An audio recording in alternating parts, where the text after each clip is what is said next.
stings. The heart turns into stone, hardly suffer. Bedtime story, happy ending game, just a snapshot in time. Life is a journey, not a destination.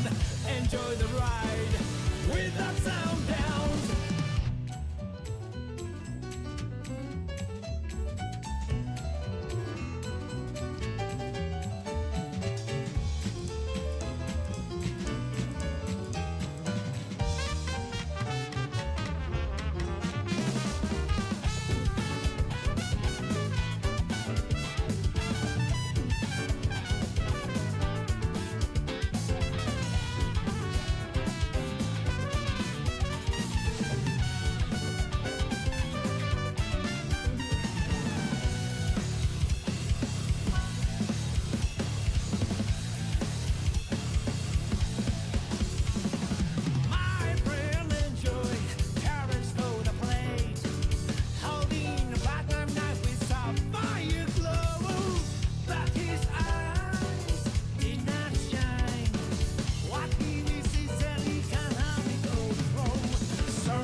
Precious things. My heart turns into stone, hardly to suffer. Bedtime story, happy ending, if just a snapshot in time. Life is a journey, not a destination. Enjoy the ride without sound downs.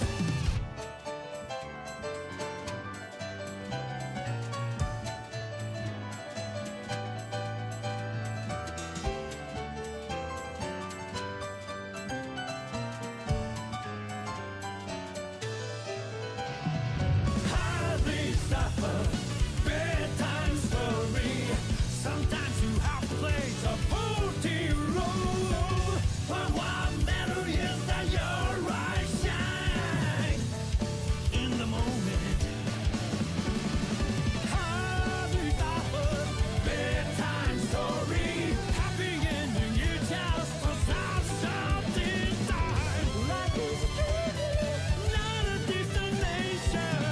Enjoy the ride with ups and downs.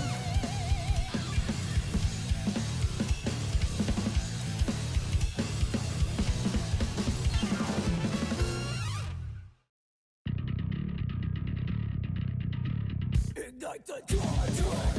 The town inside me and everyone's voice. Only I'm not there, just watching from afar. I can't go home because I'm afraid something will change. Me without me, I'm the one to blame.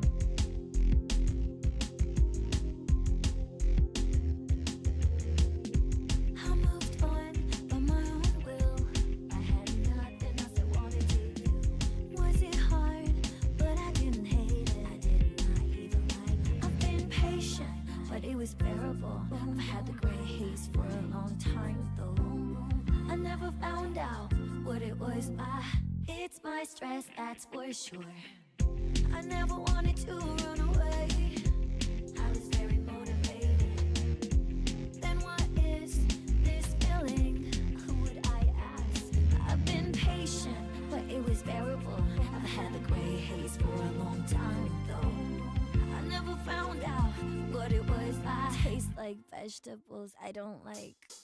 The town inside me and everyone's voice. Only I'm not there, just watching from afar. I can go home, 'cause I'm afraid something will change. Me without me, I'm the one to blame.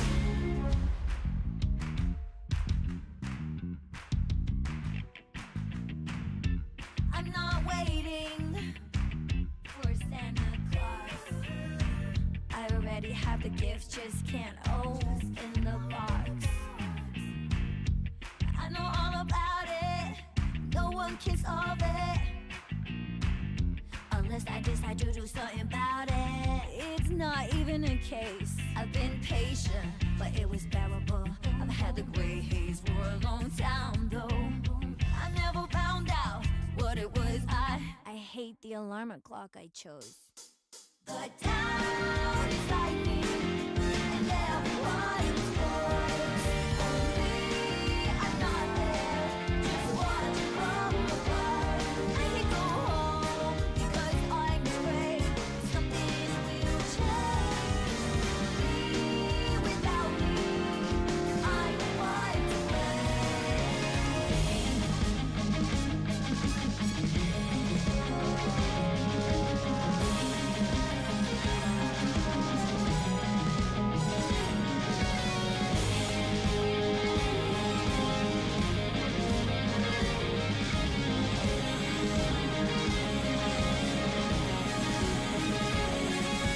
patience, my body is light. Let's paint the gray haze into sky blue.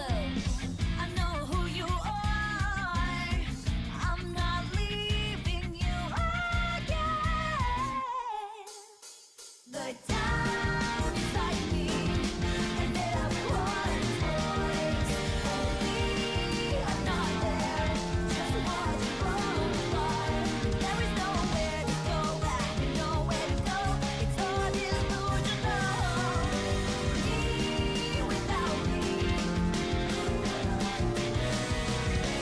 Night falls, the place where I belong. No matter what changes, no longer change me. No matter what change, no longer change me. I can feel the light even after the sun goes down.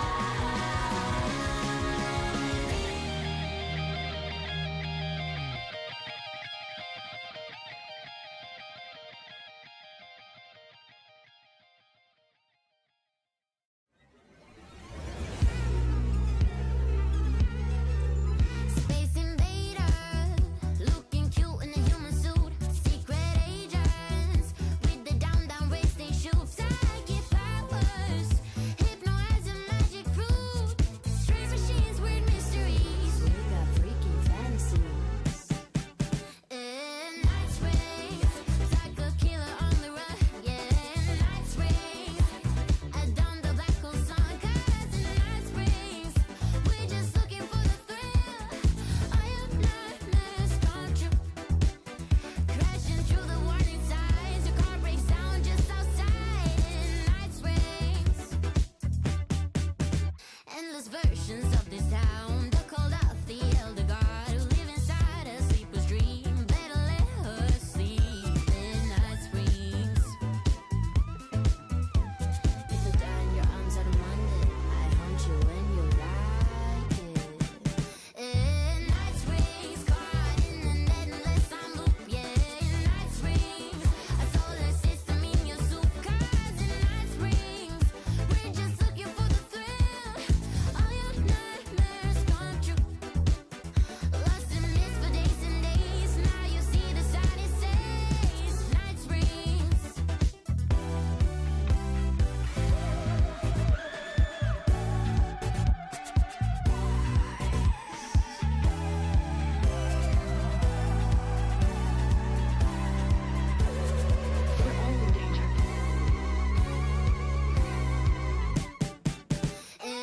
Night springs, caught in an endless time loop. Yeah, night springs, a solar system in your soup. 'Cause in night springs, we're just looking for the thrill. All your nightmares come true. Lost in mist for days and days. Now you see the sign it says night springs.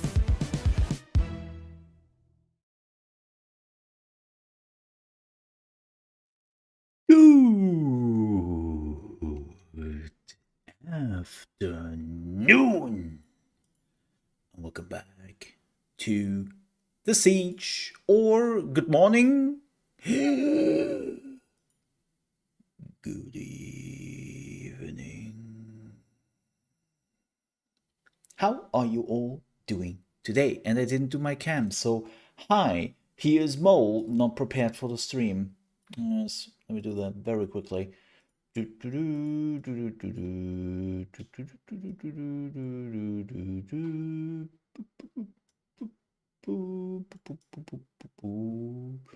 Hashtag professional. Whoop. I said whoop. There we go. Haha. Awesome. Hi. Here we go. Absolutely professional. Like mega professional. Like you have never seen the professional like I did.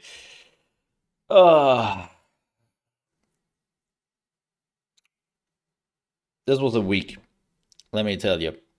It's a week. How are you doing, all folks? It's man, I will be honest. I have been looking at like some ways to take my vacation earlier, and I haven't really found like a thing yet. But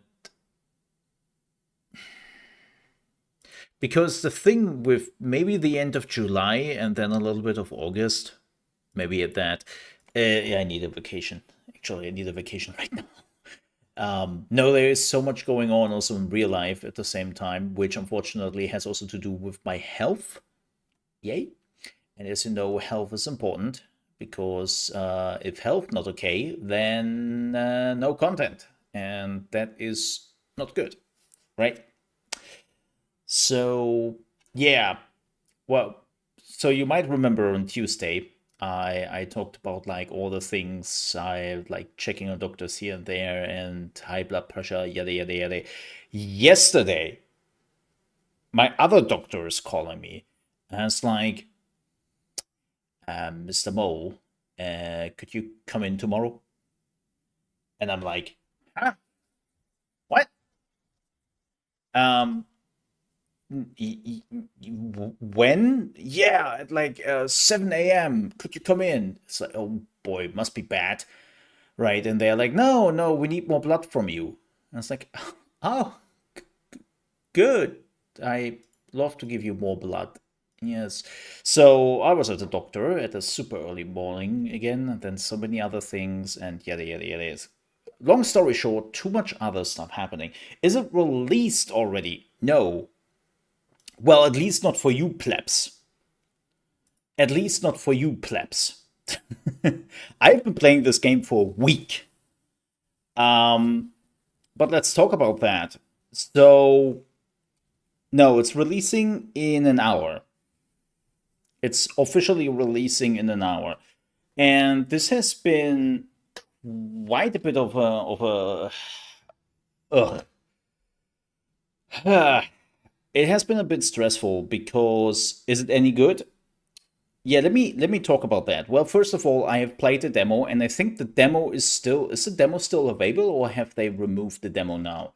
Oh, they have removed the demo now. Yeah, till yesterday there was everything looked blurry. No, not at all on my end. Maybe upscaling was on.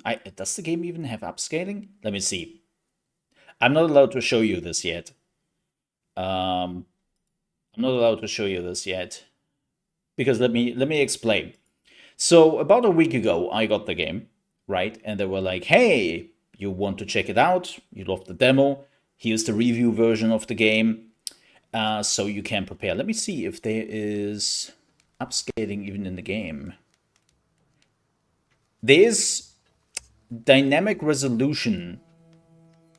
Yeah, there is dynamic resolution in the game. Maybe that's the thing, but yeah, it's not blurry for me at all. It's crisp. It's absolute crisp. Maybe resolution, but yeah, no, no. Yeah, like I will gladly show you the game in an hour. So the thing is, they gave me the game. They gave me the game, and I was playing it. They deleted my save games 3 times, which is also why my review will take a little bit longer. Like, I have already recorded my review and what I want to say, but I also want to show like a little bit of gameplay, which is a bit further into the game that People are getting a better feeling for it and see more of the game than they just saw in the demo. And when your game gets deleted 3 times, that makes things very difficult. Especially, apparently today, there was the last release patch, and my save game got deleted again. Now, just to make this absolutely clear, this is because of the review version, because I'm on a developer branch, and this will not affect you. Well, it should not affect you, right? Bugs aside, but no, this is like it's a pretty standard process for a lot of games that they're like the closer they're getting to release, they have to do some changes. This is why they're normally putting you on a special branch and all that. However, so the first time we got the information was embargo for the review for streaming and everything will just end yesterday at what was it? 5 p.m. Right? So I should have been able to stream this and update my review yesterday. Then they sent us another email and telling us, no, embargo has been postponed and now you have to wait till midnight. I was like, oh, okay. Well, then we are not doing anything yesterday. And then I think an hour before midnight, I got another email telling me, no, new embargo, now you have to wait till the official release. And I'm like, why are you doing this? Especially because, and that's all I'm gonna say, the game is good. Why waiting for the release to drop the embargo? Like a lot of games which are dropping their embargoes around the release time, sketchy. Let's face it, they're sketchy. We had it too often that those games were not really great, and yeah, just we have all been there. But this game, it's not. So I don't really understand the issue with it, but here we are. So we have to wait for another 50 minutes before I can play and stream the release version, and I can talk in detail about the game, or even better, watch my review, which is then coming up. One question, I don't know if they told you something about it, but will the game include new characters? No, just the two.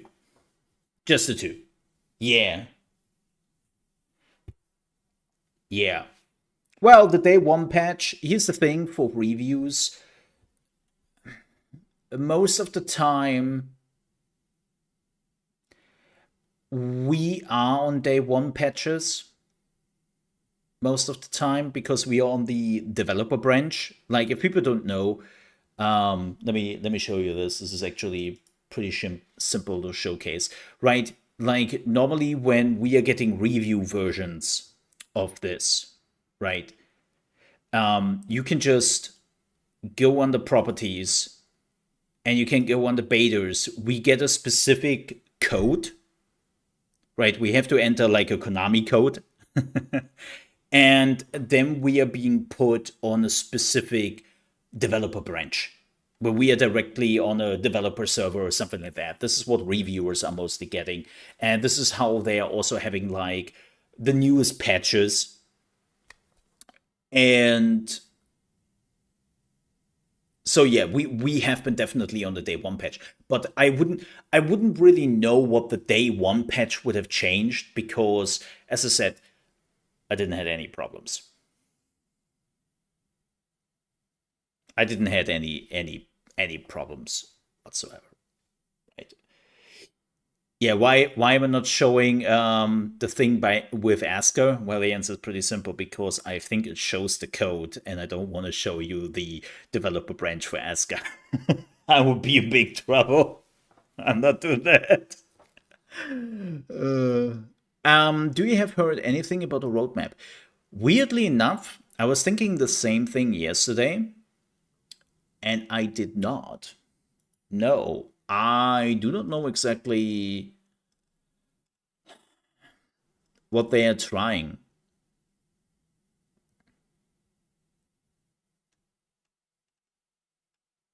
Yeah, I am.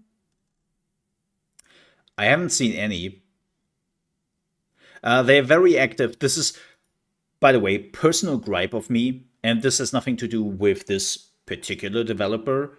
This has something to do with all the developers and publishers out there which are doing this, and you know exactly who you are. More and more studios are just focusing on Discord, and they are doing so much stuff on Discord, right? This is the official Aska Discord, right? Where they have all the announcements and whatnot. And they're all like treating Discord like a forum. I hate that with a passion. I absolutely hate that with a passion. Why? Because it is so hard to find actual information. If if I first of all, I cannot just Google search something. I cannot just go on the internet and search for something specific and then find official information.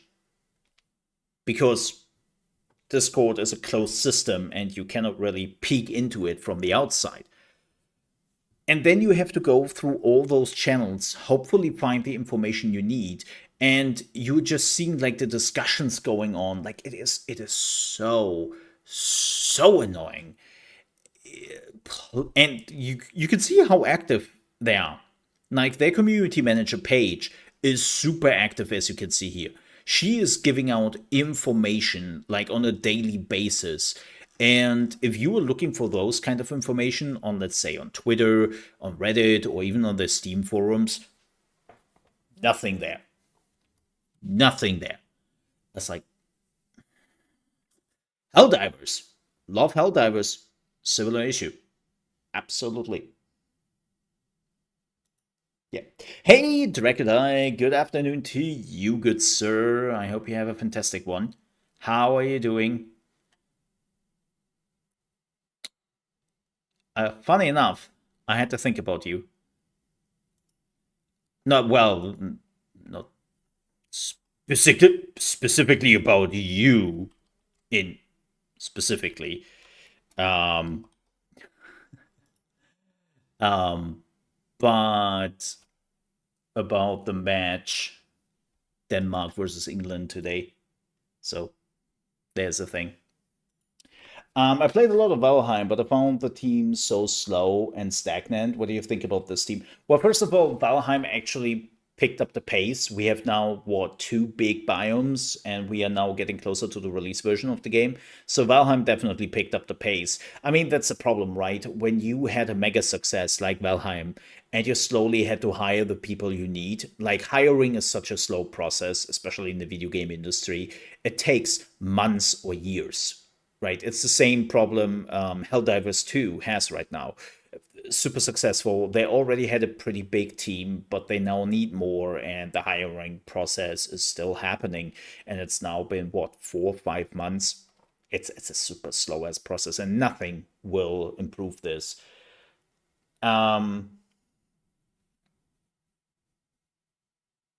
Yeah, no, Andre, I have the similar issues. Like as I said, I hate that everything is now moved to Discord, right? It's the same thing. I'm in a lot of like creator programs for certain games, and it's all like I have to find what they are talking about, what's going on in those discords, what's important. It's not great. Um, but what about this team? I can't tell. I do not know. I have no connection to this team. I don't know how fast they work. I mean, they definitely took care of the demo, right? Like, I can tell you one thing, and that's because it's in the demo. And there was one thing in the demo which is, at least to my knowledge, still there in the full version, is those stupid flagpoles. You know, you have to put down those flags where you have to designate workers to get into certain areas of the map, and you have to craft those flags, and then you have to put them manually down. I hated that so much in the demo because it was a waste of my time. It was a lot, And that was actually my biggest gripe with the game. And everyone who has played the demo and who got to the point know exactly what I mean.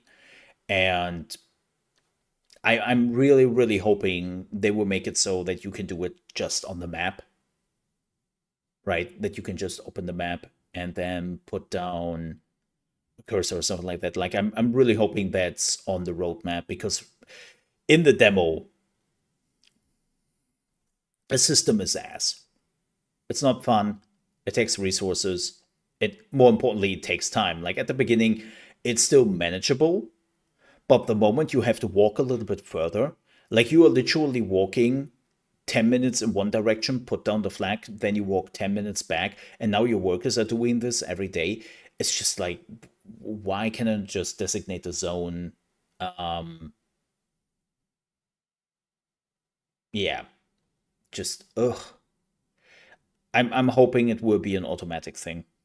Oh, what do you see from? They're super active. They are definitely listening to the community. I can tell that they are very active. They're communicating with the community. Yeah, like they're definitely not the people which just work in secret. Like as I said, they are there are updates on a daily basis on what is going on, and that's a pretty nice way, right? That's a good sign. As somebody who has been playing video games for over 30 years now, has been working in the industry for over 12 years now, I've seen my fair shares of developers and community teams. Shit, I have been a community manager in my past. Um, they're very active. They're very active. Now, does it mean anything on the success of the game and how many people will play this? Here's the thing: people love survival games, right? And right now, we do not have a lot of survival games, so this could just hit an area of people who are waiting for the next game. What I have to say, and this is something I realized in the demo, I'm not talking about the full version of the game because I'm not allowed to talk about it right now. But in the demo, it became pretty clear to me that it is very close to Rimworld. Right.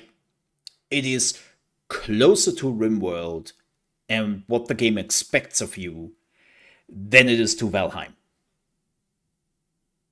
And I have to make that very clear. Like, I think some people will underestimate the Rimworld portion of Aska.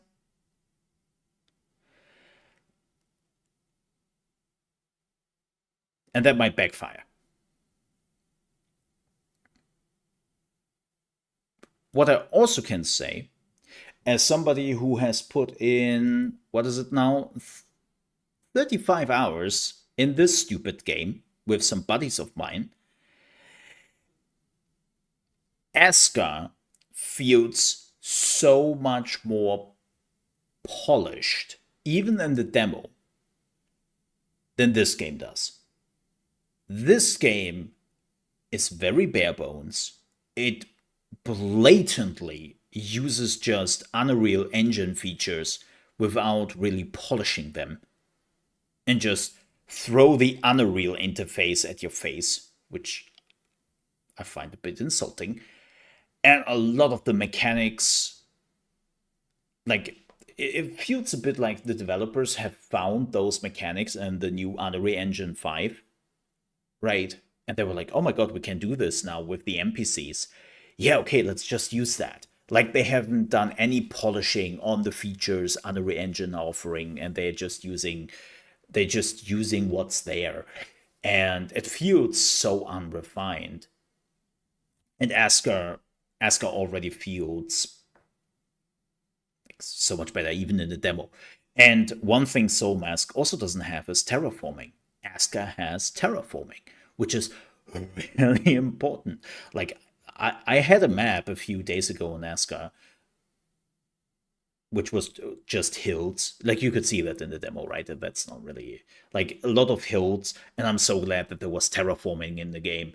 And then Soul Mask is just, oh, oh, you want to build on the small hill, which is really nice, but you cannot do any terraforming because, well, it's Unreal Engine, and Unreal Engine doesn't really support terraforming that well.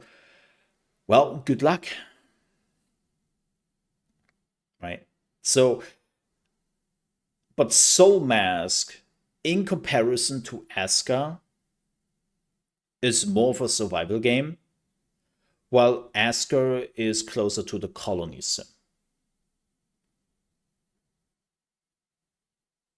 Right. And Shrouded, like again, and Shrouded and Aska are really different games. Like,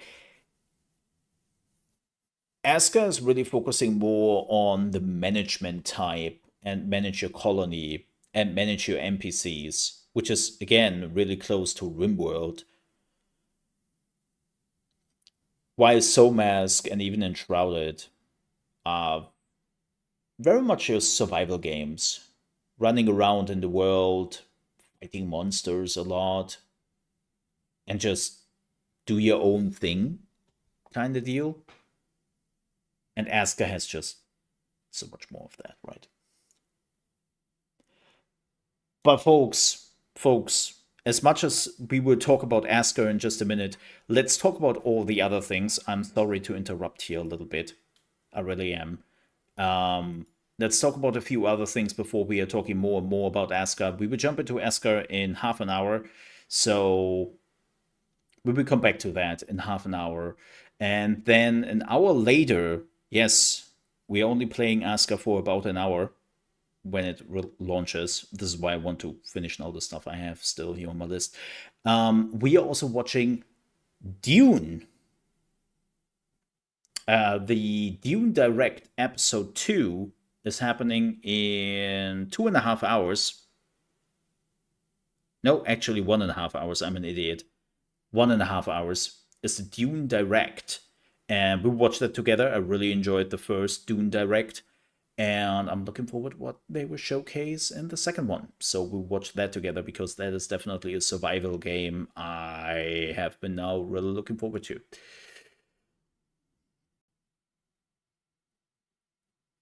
It's nothing like Conan. It's nothing like Conan. I feared the same thing. I feared the same thing when I first heard about it. Oh, it's Conan, but in Dune. Yay. Right, it's just the Dune skin over Conan. It's not. It's not. Very different focuses, very different games. Yeah.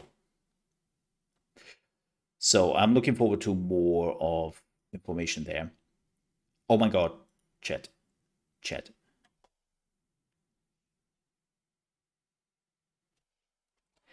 There is a statue of Brigitte available or available soon. And oh my god, look at this statue. Holy shit. Damn, that's detailed. That looks fucking amazing. Unfortunately, that thing is also freaking expensive and they only deliver into Canada and the States. It looks freaking amazing. It's like, goddamn. Stop looking at her ass. Stop looking at her ass, chat. I know where eyes are going. Stop doing that. Stop doing that. I have to say the Guilty Gear statues are looking really, really good. But yeah, it's $260. Just like, I love to look at those statues, but they're always too expensive. Now, with that said, let's actually have some gaming news and then some trailers and then some infos, and then we are jumping into Aska. So first things first, tomorrow we have the release of Tarisland. Yep, Tarisland is now officially launching somewhere tonight. No, in the morning. They have actually, which is really interesting, they have different release times depending on where you live. So European servers are going live at 9 a.m. for them, and well, those are the if you're living in North America, it's 11 a.m. your time though. So it's interesting that the servers are going live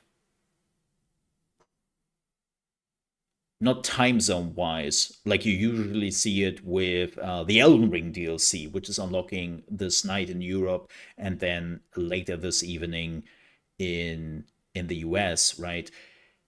But here it's literally you have to wait till like 9 or 10, or, well, even if you're living in South America, 12 a.m. your time till you can play it, right? You can already preload the game if you want to, and we would definitely check it out. Like when we played the betas, they were alright, right? I know that they made a lot of changes to it, but I'm still not 100% sure how I feel about Tarisland, right? Like it's definitely very much World of Warcraft inspired, but also very much designed with mobile in mind. Let's face that. Now, I'm somebody who doesn't really have a problem with mobile in itself. I have a problem with mobile when they are starting to cut corners and when they are starting to warp certain gameplay aspects so much just to make it compatible for mobile, and then the game loses a lot of depth because of that. That's the problem I have with those type of games. Now, Terrace on the other hand, looked actually kind of interesting when it came to that, and I enjoyed the betas. But yeah, that is coming out tomorrow, and that's what we are streaming tomorrow. Wait, Mo, no Elden Ring DLC? But didn't you prepare like a character for the Elden Ring DLC? Didn't you speed run Elden Ring? Yes. And I talked about this before. The reason why we are not starting tomorrow is pretty simple. A, I can wait a few more days for the expansion coming out, right? Or being able to play it. And more importantly, like as I said, the people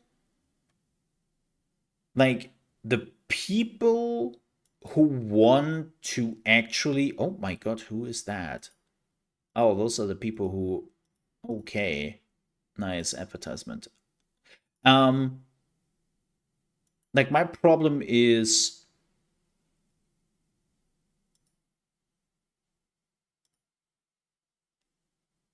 the people who are really interested in the Elden Ring DLC, they will play it. They don't want to watch anyone. They would just play it, right? And the people who don't give a shit, they will not watch it anyways. So the people who would be interested in watching the Elden Ring DLC, they are playing it right now. So the best thing is to just come back later, right? Like just coming back later, and then we are playing the Elden Ring DLC. Maybe next week, maybe by the end of next week, we will start the Elden Ring DLC. Maybe even later than that. I haven't decided yet because we also still have the Final Fantasy 14 expansion, which I have to finish right when we just started. So that's still a long path ahead of us. And well, then Tarisland is coming out tomorrow. Maybe I'm really enjoying it, right? Like we will see. I'm not opposed to it. Also, and this is some news for all the people who are looking forward to Once Human. Ha! There has been some crazy development very quickly. So on Monday, Once Human announced that they will have an in-app purchase beta, right, where they're activating the item shop in Once Human, and the beta would start on the 25th and would run to the release on July 9th. And everything you were doing in the beta will not get wiped. Character progression, camps, everything you were doing would remain for the release of Once Human. Now here's the caveat. It would be selected individuals.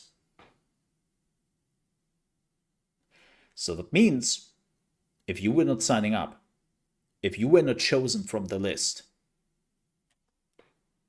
you would have a huge disadvantage. Think about that.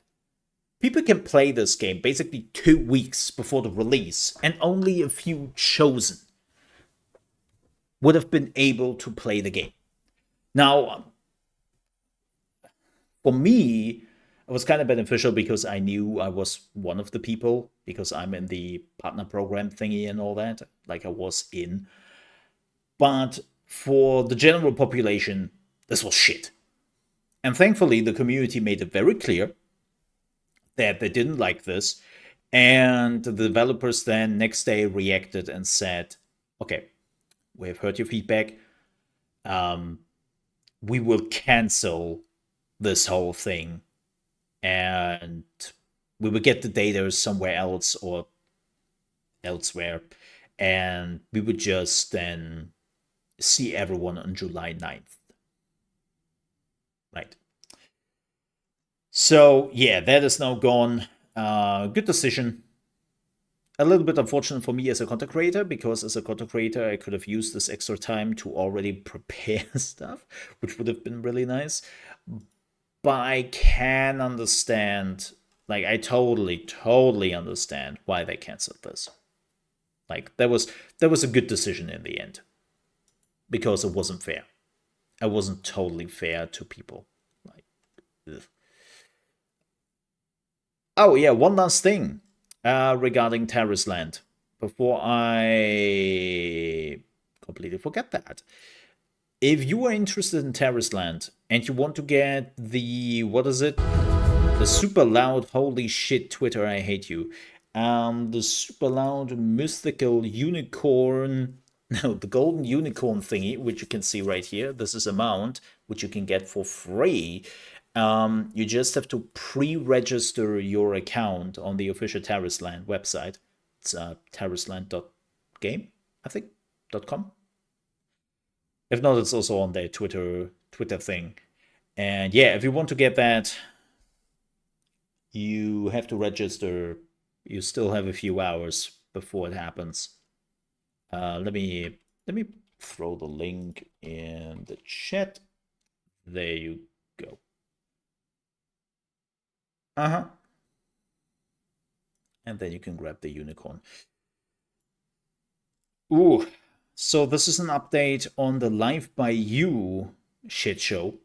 If you have missed the news, Live by You, the Sims game by Paradox, has been cancelled out of the blue. We kind of knew that this was a troubled project, but it was supposed to go into early access in 2 weeks, and they canceled the whole game. So now developers are finally like scheming in and telling at least their perspective on what the hell happened. So this is what one of the developers were telling on LinkedIn, and they were saying 2 weeks before launch, we were told we won't be launching, and just now that we have all lost our jobs. We were only informed of this via a public announcement. Yes, that was the tweet. This is difficult and drastic news for our colleagues here. Yeah, this is what we already heard. Let me see. I cannot share specific numbers, but I can say that we had an internal metric we were aiming for that have been approved, and that we exceeded that number by a significant portion. We also got a thumbs up a few weeks before the launch.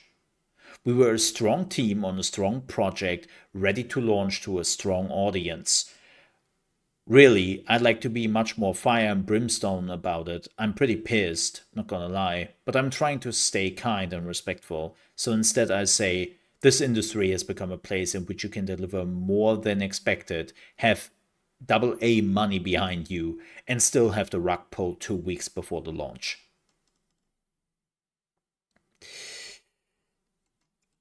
This of course sucks. Like especially like this is another thing. So I was first thinking that maybe Paradox and the team was not really seeing it, right? And that they decided to cancel the whole thing, but then we found out that they also shut down the whole studio and fired every single person in that studio. And now that we are also finding out that at least metric wise, it seems like they have been on track and they still decided to shut them down. It's like, wait, what? How? Like, how can you hit all the metrics the publisher wants from you? All the money the publisher has already invested you into you. You were 2 weeks for the release, and then you were getting told, "Oh yeah, you were fired. The game is cancelled. Have a nice day." Oh yeah, and we are not telling you that. We are just making that announcement on Twitter. Haha. I was like, what? I okay. What the hell? It's such a weird thing, and unfortunately, it seems to become more and more typical for the gaming industry. That's not good. Like the gaming industry has to stop that. Like this, the gaming industry has to stop so many things as of late, and especially like how they treat their developers, how they treat their teams, and how people who have basically zero understanding of gaming are steering the ship. That has to stop, right? I mean, I saw a headline today from Software, right, the creators of Elden Ring, who said, "Yeah, so now we are done with Elden Ring. We have delivered the expansion. We are completely done with the project. We are now moving on to the next thing, and we will not fire a single person." Like, of course, if some people want to leave, that's a different story. But we are not firing a single person. We try to retain our team, which has been working on the games for years and years. And we want to have the same team working on the next game, of course. And that's a headline. Like, I still remember the days where this was more or less like just, yeah, duh. Of course you want to retain the team. This team knows what's going on. They know each other. They know their workflow. They know what they get. They know what they're capable of. And it's like, of course you want to retain the team. But again, we have reached a point in the gaming industry where that isn't really the case anymore, where we have literally teams which are being thrown together for a project, and then after the project is done, this team is being thrown out, another smaller team is moving in, retaining the game, and adding some new features or patches or whatever. Rinse and repeat. Like, I don't. Man. And again, the gaming industry, they have to stop that. Because it will hurt their money making capabilities. And again, I know the gaming industry has always been a relatively volatile place to work, right? Because you also had quite a bit of people leaving because they were not really happy with the next project or something, right? Or they got an offer for their dream project they wanted to work on for their dream IP, or they got like better money, right? There were tons of reasons why developers would change their working place quite often. But that was maybe 30% of your team. at worst. And now we are talking about 100% sometimes of the teams just being kicked out. And that sucks. And that's where we are getting more and more games which just feel awkward, like the new Dragon Age, Veilguard. Like, people have to understand, I don't like what they showed. I don't think this is not the Dragon Age I'm interested in, right? Like, this is not the game I want. And so my interest for Dragon Age Veilguard is pretty slim. But the reality is, it's a completely different team. It's completely different BioWare. The people who made Dragon Age Origins, they're long gone. They are long gone. Like, I don't think that there is a single person left from their team from back in the day. It's the same with Diablo, right? Like, people were so surprised after Diablo 2, the successful Diablo 2, how bad Diablo 3 was at the time, and how many mistakes which were made. And I'm like, yeah, of course. It was a completely different developer. This was Blizzard's first Diablo game. They have never done a Diablo game. Diablo 3 was their first. And probably none of the original developers were available. That was probably one of the reasons.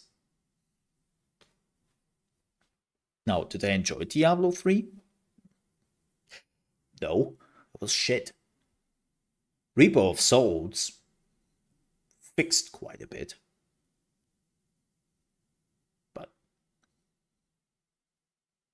And they have still problems with Diablo 4. Like, I don't even have to point my finger at Diablo 3 anymore. Like, even Diablo 4 has and had issues. So, it's just how it works sometimes. All right. Oh yeah, this game is also coming out soon, and I have zero information really on it too much. This is Mechmania, the character demo for Mechmania, which is for Zenless Zone Zero. Let's watch that. We would check this game out, by the way. Still not done, sis? Patience, sweet pea. Let me fix this child first. I heard Boobers! found a mechanical ethereal at the scene. Finally, some boobers. Then let's go now. I am so glad. Yeah. Automatic. Mind is racing. Left to right. 365. Look at those boober physics. My ideas are one of a kind. Beauty is in the eye of the beholder. Lines of curves, systems and controllers. My intelligence proves my excellence. Next to my machines, you don't stand a chance. I'm not so sure about the music. That child is. Can you hear the symphony of gears turning, engines whirling? And she seems to be kind of crazy. So many possibilities. Even machines have real feelings. Might not believe it, but I can see creativity higher than the 10th degree. Gifted at She doesn't look too interesting. It's my duty. A construction vehicle transformed into a weapon? The power unit was I have to replaced admit. with its own core. She looks pretty basic. Wow, it's so ugly yet so creative. I wonder what it looks like inside. Watch out, sis! Giggity. Yeah, I'm made of it from inside out. Every inch. Yeah, look at all my children. Piece by piece, something hardened. And there's your lolly character. They have emotions. Nice. This game has everything. Somehow I feel like I'm a part of it. The weeps are already happy.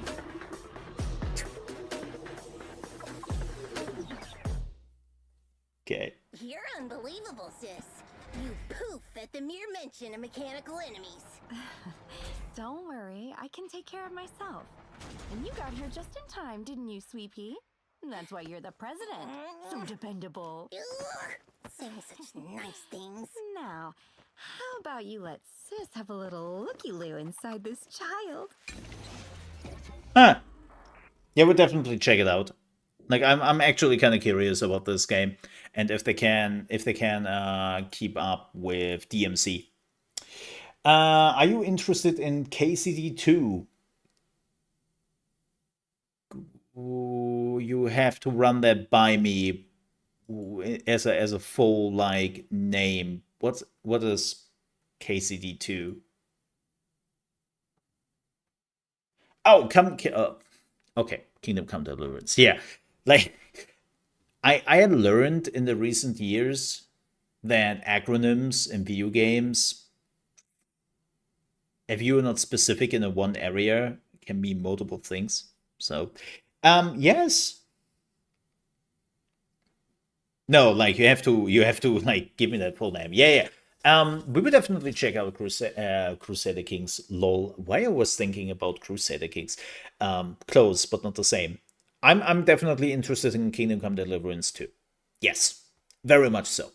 I played the first one, never finished it. I think there was so many other games, and it wasn't like I played 1.0, which, as amazing as the game was,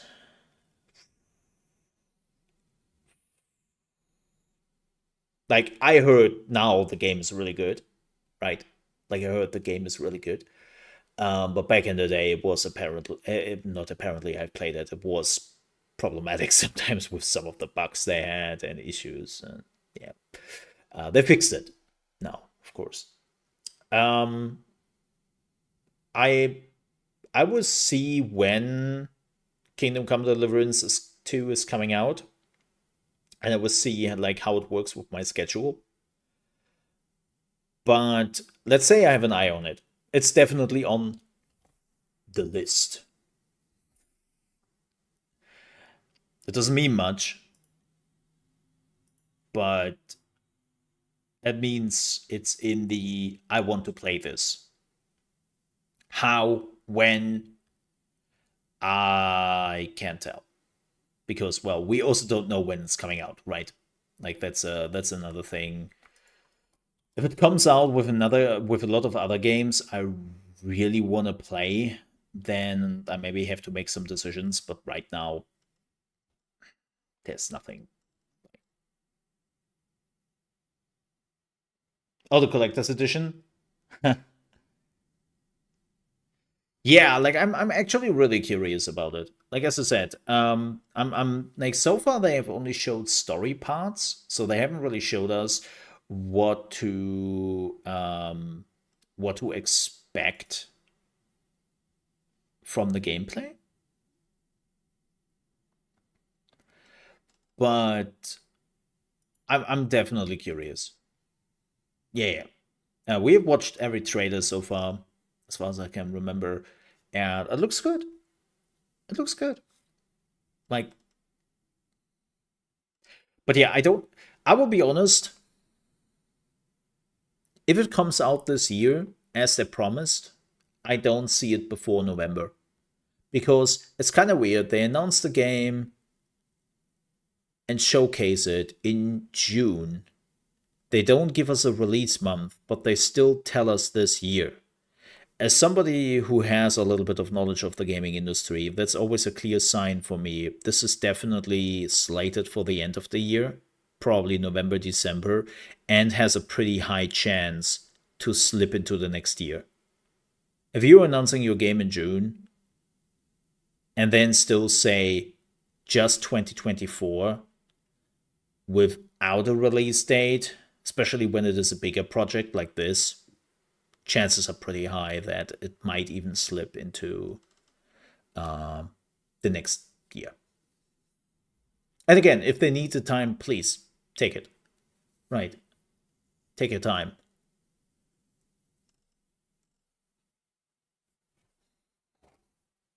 Yeah. Yeah, makes sense. Oh yeah, they will definitely show it at Gamescom again. I hope if we are getting not a release date at Gamescom, chances are very high that it will slip into next year. Yes. Chances are then very high. But Gamescom is at the end of August. And yeah. Just, if they don't have a release month, not a release date, like it doesn't have to be the day, but if they don't have a release month for us at Gamescom, I don't see this game coming out this year. So we have to wait, what, 2 months now before we get more information on it. That's fine. So, folks, we have another 7 minutes before I'm even allowed to play the game and show the game. It's kind of weird. It's so weird that they are so tight with the Aska embargo. It's such a weird thing. Oh no, I know what Civ is. Yes. I made actually a video about Civilization 7 and which 3 big changes I want to see on my other channel. Keep in mind, this is my roleplay channel. Civilization is not roleplay or survival, right? This is roleplay survival. It's on my strategy channel I have on YouTube, which is the Mole Under Management. Right. And I made a video. And that video did some number, which I'm pretty happy about. I'm looking forward to Sim. And we will definitely watch the gameplay reveal at Gamescom. Yep. We will definitely watch it together. I will bite away on that game for my strategy channel. Yep. Yep. I'm looking forward to it because, like, ignoring the art style of Civilization 6, I know that some people hated the art style. I was pretty, I don't give a damn, right? But gameplay-wise, Civ 7 has a lot of opportunities. And they should probably take those opportunities. Like there was a lot in Civ 6 I just didn't appreciate it. Like the whole town system.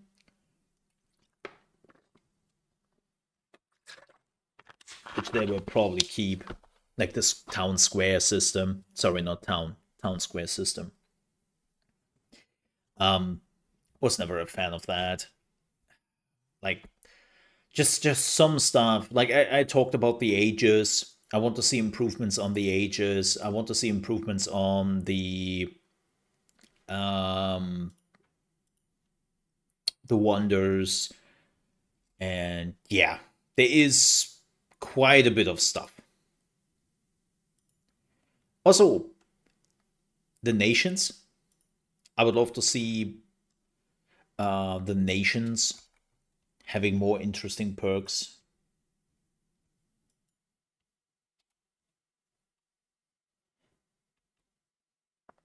Here's, by the way, the video I made about Civ 7. I put that into the chat. Oh, no. That was just CGI. We know nothing. Keep in mind, Civs, if, like, people think, no. Like, let me just show you.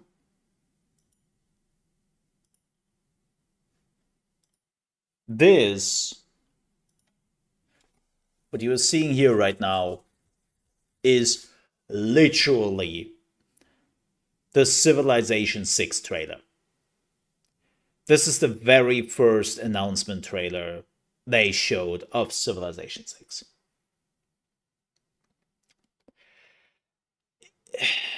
You can glean nothing from this.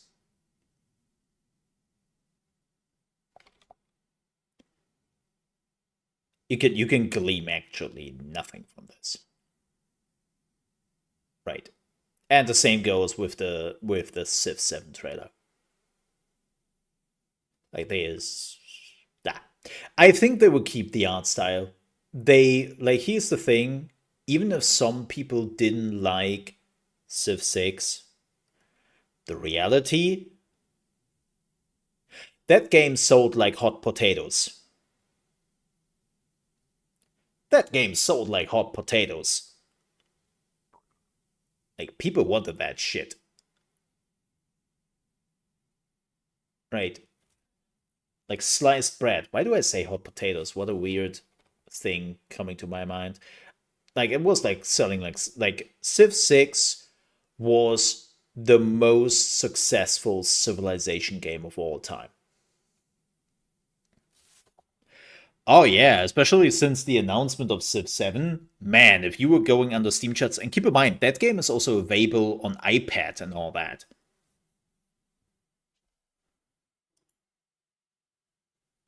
It has a huge range. It has a huge range. And I think they would keep the whole board game appeal they're doing. I'm pretty sure they would keep that.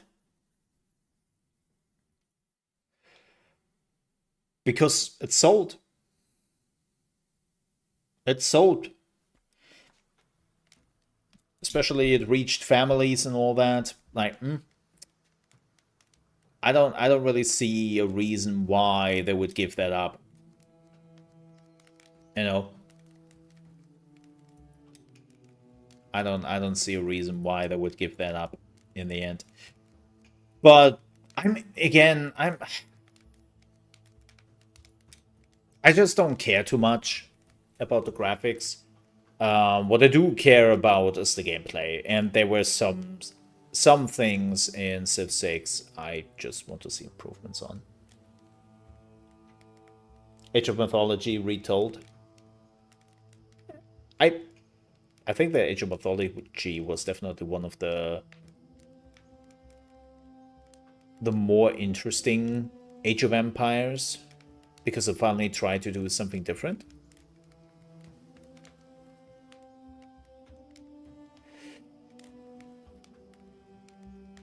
Now, if I still... Do I want to play Age of Mythology again in 2024, even as a remake?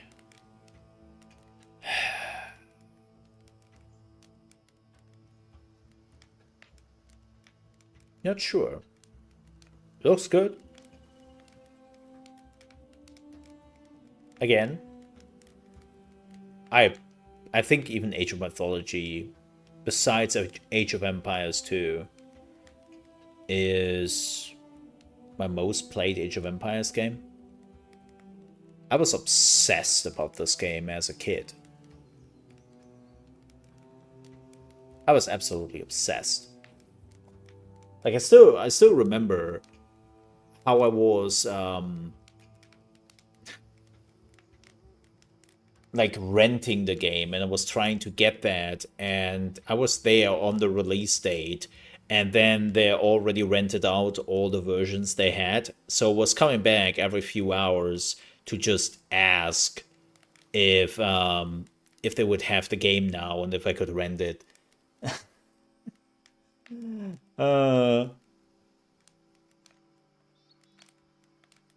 So yeah. Alrighty, folks. Oh, finally. Woo. I can do this. Awesome. Because it is time. I think I put my camera down here. For Aska. And yeah, my review of this game is coming out in a few days because, well, as I said, they have deleted all my save games again, and I'm pretty pissed about that. It's kind of funny because you can see this is my session 5. I would start now. This is my session 5 at this point. It's like,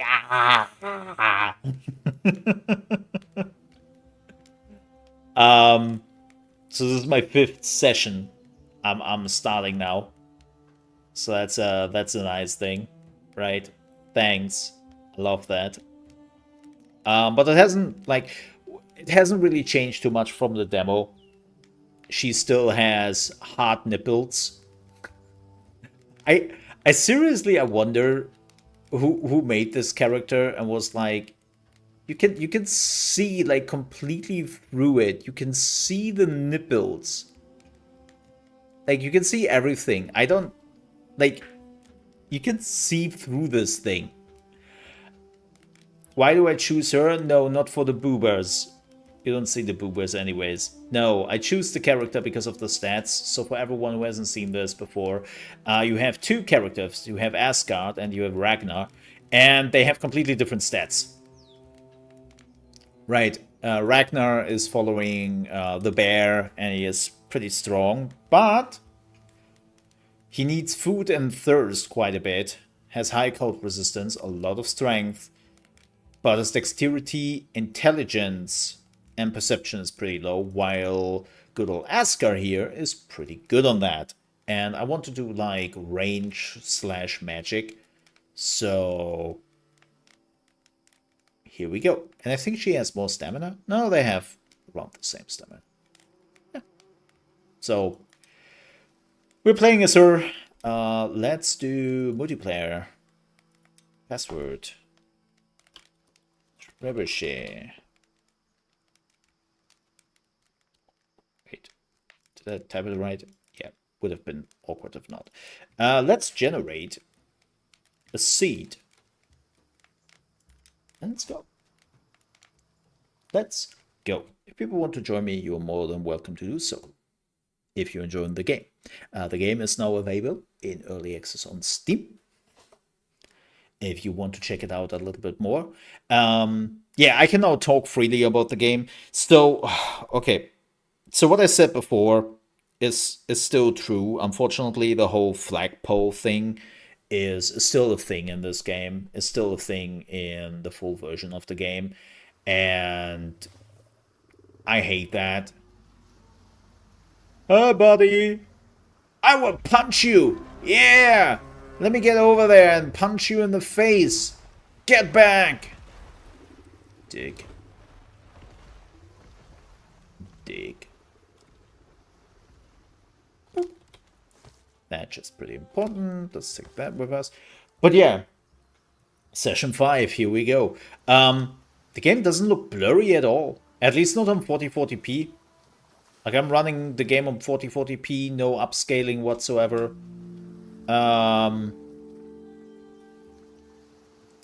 Yeah, no. Like, not blurry at all. I mean, it's hard for you to see a bit because I'm streaming on 1080p and not 4040p. Granted. So you might not see the difference too much, but I can say it looks sharp. Oh yeah, I have to lower my bitrate again. Oh, I'm so sorry for all the people who don't have a great internet right now. I had the bitrate up because I was streaming in 4040p when we have like the whole game announcement stuff. And so I upped the bitrate, and now we are at what? 18,000 bitrate for full HD stream? That's not necessary. That's a waste of bitrate at this point. Oh yeah, no, like so yeah, let me show the settings. It's no problems. I'm running it on ultra, borderless window, okay. 4040p, 60 hertz. Because I'm streaming at that, so it doesn't really matter. VSync is on. Anti-aliasing. Actually, it's used the better one. Boom. Dynamic resolution is off. If you can do it, like keep in mind that not everyone has the PC capabilities. So maybe you want to make sure that your DLSS is on quality. Or the dynamic resolution scale is at 100. But everything else is just cranked up. That's pretty much it.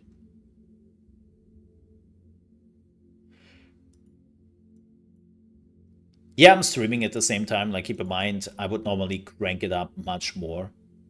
But I'm streaming at the same time. And also, 266 hertz. You don't need that in this game. I can understand people playing this game on a, let's say, a 20, 40, 20 hertz, 120 hertz, or 144 hertz. I can totally see that.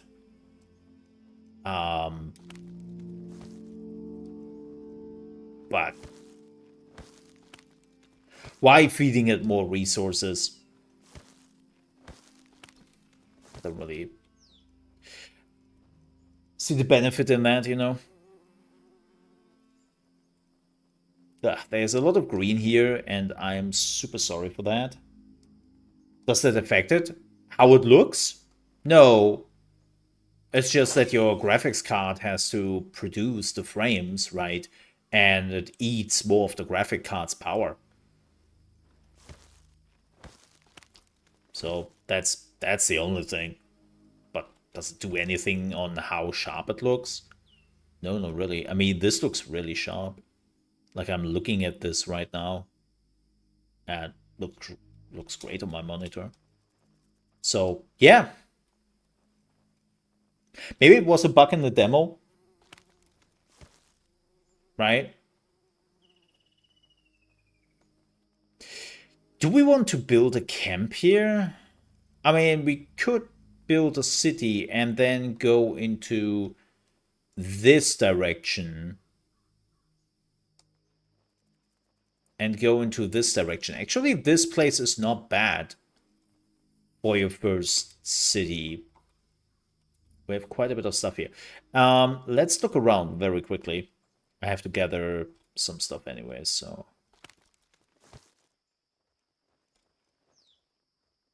Oh, yeah. It doesn't matter for this channel because I cannot monetize. But apparently there are some music pieces which trigger YouTube, and they flag your content. The developers are already on it. That shouldn't be the case. Like, they don't really know what causes that, but they're aware of the situation and they're looking into it.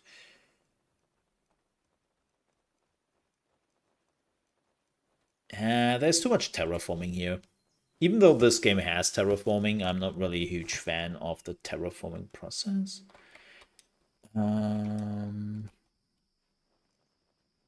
Whoa, okay, that's a white wall. No. And I've just decided that I want to go into another direction. Hey, funny how fast that is happening. So how much of the game do we have access to now?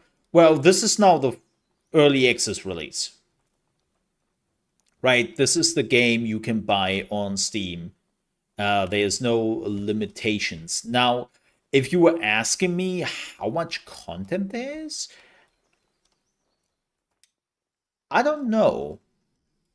To be honest, I haven't defeated the first boss on this island. Like, the first real boss. Like, a little bit like Valheim style they are doing with the bosses. So I don't know what's coming afterwards. I would really, really love to see a roadmap. Right? I would really love to see the developers posting a roadmap ASAP.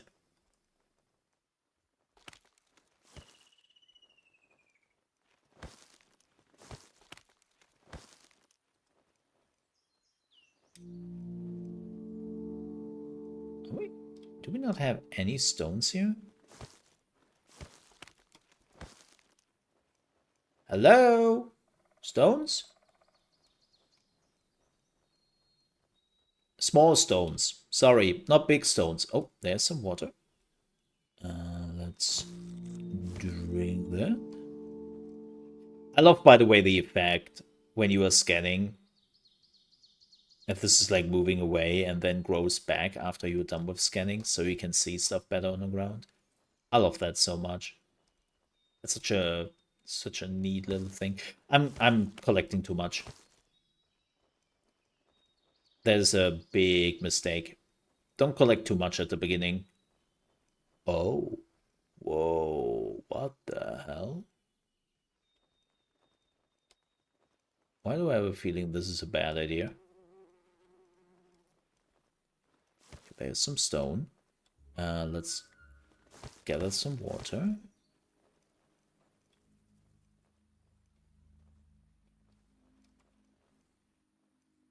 So yeah, I would love to see a roadmap of this game.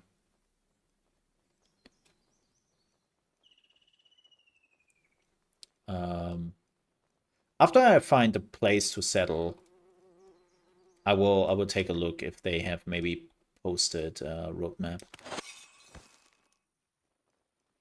But it seems like the beginning area we got was pretty good for settling.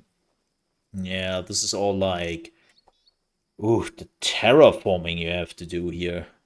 Holy moly. This is quite a bit. Is this where we started? No, it's not. Oh, no, it is. Yes. It's over there. How late is... Oh, boy, oh, boy. It's too late.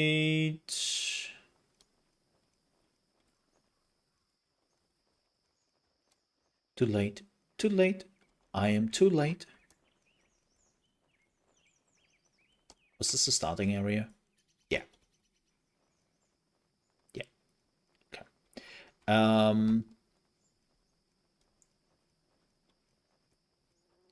Let's see if we... Let's see some berries. We have so many berries, man. There we go.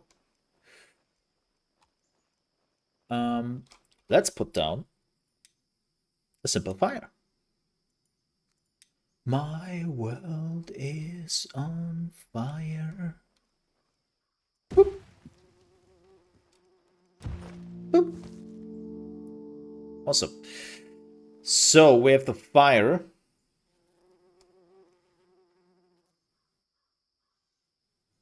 Oh, that doesn't mean much. Times on... Oh dear. Times on Steam are easily fakeable.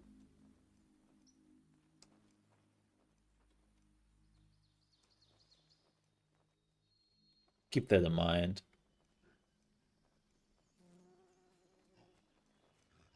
Yeah, I need a arrow. Oh, here comes the dark.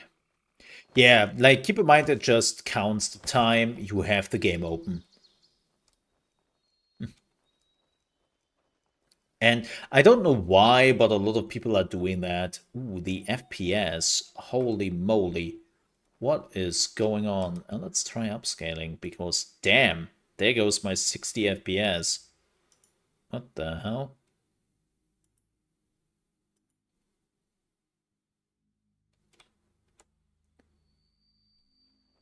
Damn. I hoped that they actually fixed that. Yeah, you still have some FPS dips. Under 60. And I have everything but a bad PC. It's a bit like, eh? I need some stone. I cannot do, like, I have to admit. There we go. There's some stone. Like, gathering the first stones is... Ugh. In other games, you get so many stones, you don't even know where to start with all the stones. In this game, it's like, stones? What? What is that? It's like, oh, just. Okay, let's get a pickaxe. Let's get a pickaxe. Yep. Because then it's pretty easy to get the stone we need.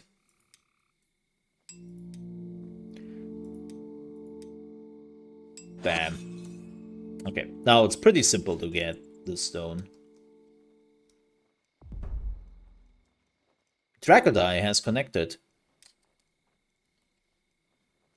Unbelievable! People are just joining my level. By the way, you're more than welcome to do so. This is why I put it in online mode, and this is why I put, like, the password thing. I don't mind. Welcome in, Draco. There's like 5 reviews. Nice. Maybe it was a developer. Maybe it was a developer. Who knows? Yeah, Draco, I have no clue how this works. This is the first time doing multiplayer. But be my guest. This is definitely a game. The more players you have, especially at the beginning, the better.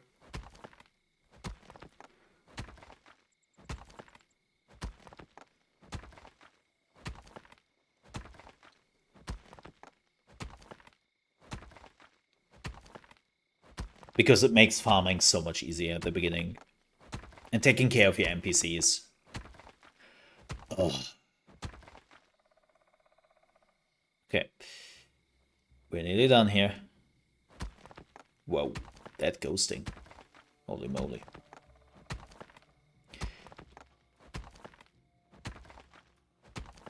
Yeah, do whatever you like, Draco. I don't really have like a specific thing.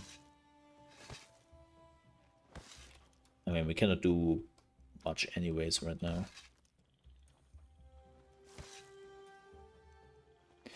Let's take a big stone with us. Where was the fire? I put a fire down. Oh, there it is. There it is. Yeah, we'll take a look if I can find a roadmap very quickly. Add fuel. And now let's ignite this. Boop. And now we have always a fire to come back to. We have to upgrade this. Yes. I have to say, I love the fast building in this game. Oh, I have to ignite it again. Oh, because is it? Oh, it's a new thing. Let's add barbecue. Because that's important.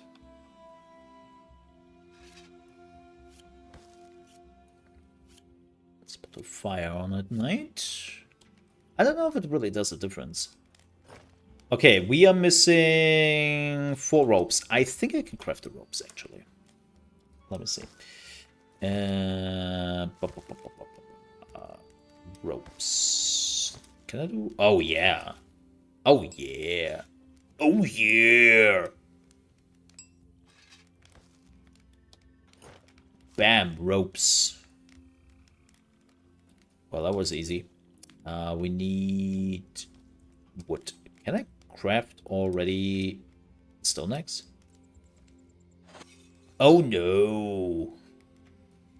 Yet. Didn't I? Yes, I did. I think what a lot of people will be a little bit turned off at the beginning of this game is it's very slow.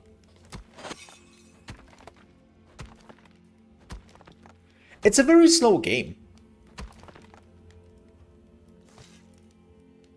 And I know that some people don't like that. Like, as I said, the crafting in this game is really important. And the building is very important. Like, you cannot just ignore that. Oh, I need a stick. Do I have 0 sticks here?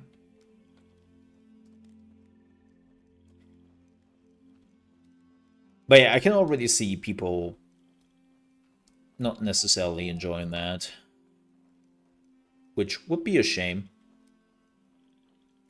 But so let me now tell you how I felt about the game now that I've played it for a week. I really enjoyed this game. It's, for me, it is 3D Rimworld with a bit of Valheim. Oh, Gallic is super important. Mixed into it. And that's amazing. Right. Like, that is exactly what I want. I'm a huge Rimworld fan. And also having the ability to play this with a buddy of mine or friends or viewers of mine. Like, multiplayer is always a nice addition to a game. Man, I can see shit. That's the only thing I have to admit. Like, people have been complaining about, like, Mo, we cannot really see anything. It's like, yeah, welcome to the club. Do they have now a gamma thing? Yes. It doesn't do much. It just makes it brighter. It's like not really too great. We need a bug for something later. Bug was important. Yes, sticks. Sticks. But yeah, I love the game. I love the blood moons. I love the events. Another thing, which was definitely a complaint in my review, which they have to add, is, man, I still cannot do that, huh? Oh damn, Dragodai is on the far edge of the map. More or less, it looks like it. The one thing they also have to do is to give you the option to have options for your server. Right? Like, unfortunately, right now, you don't have any control over the server settings. None.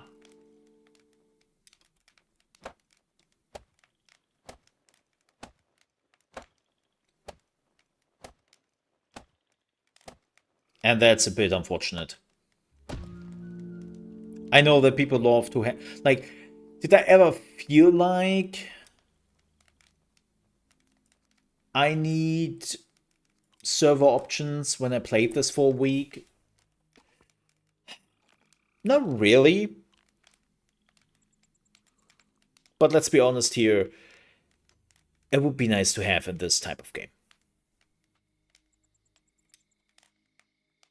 Right, people want that.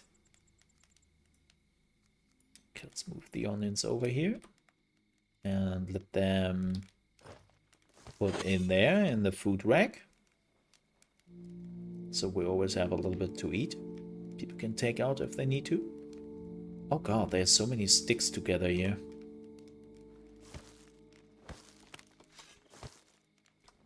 So yeah, that's something they have to add. What was the other thing? I still, by the way, I still feel the combat feels a bit, not rubbish. Feels a bit sloppy. Yeah, I think sloppy is a pretty good term. You know. Oh, we need a hoe. Hoe? We need a hoe. What do we need for the hoe? Stone and sticks. I can get that.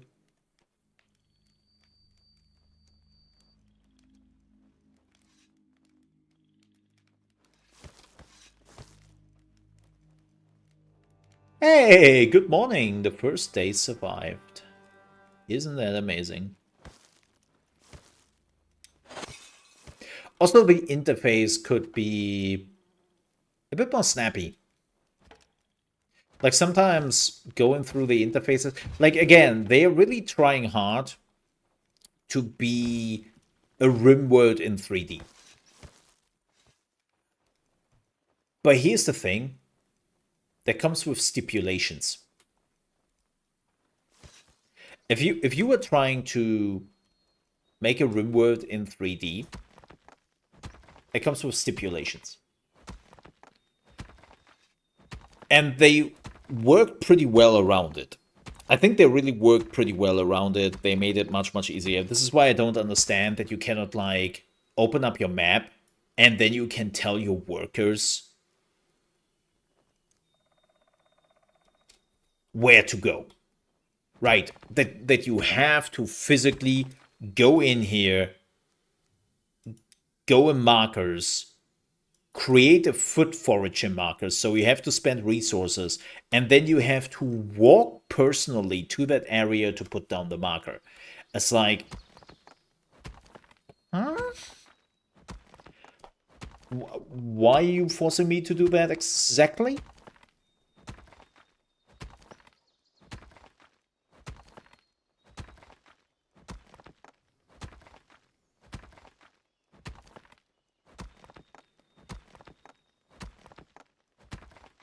It's such a weird thing. Especially because, as I said, everything else in this game can be managed over interfaces.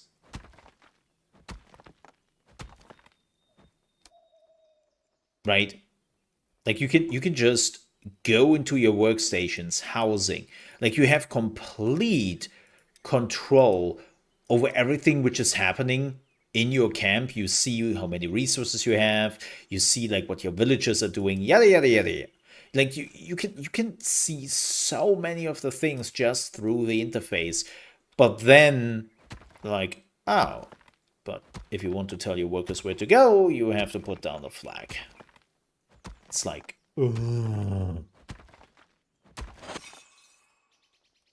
why? Just why? And I understand if there has to be a flag because that's how they programmed it. Right? Like sometimes they link it directly to some gameplay. I understand that. But then let me put down a flag, just like opening up a map and put a physical flag down. I know this is a bit of cheating, so to speak, but the other way is just atrocious. I'm sorry.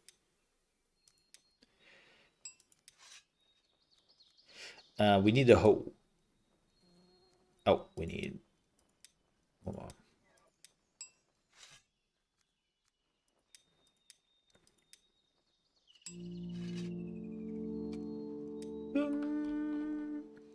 Oh.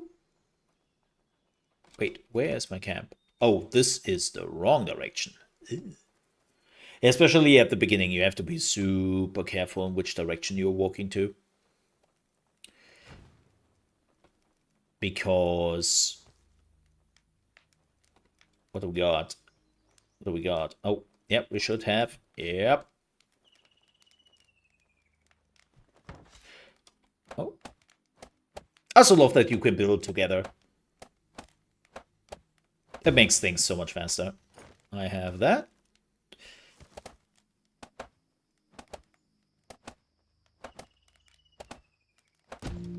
Boom.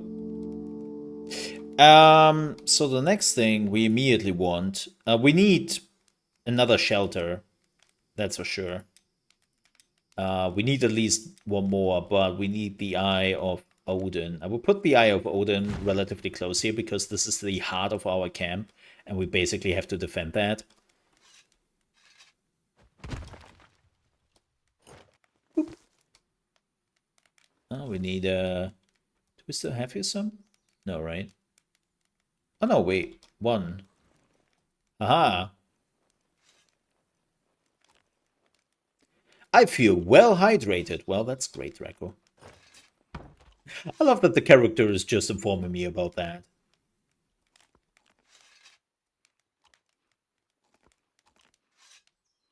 Let's eat some berries before they turn bad. Yeah, by the way, berries turning bad before they reach 0. So you always should keep an eye out for that. Okay, let me cook the onions here, and then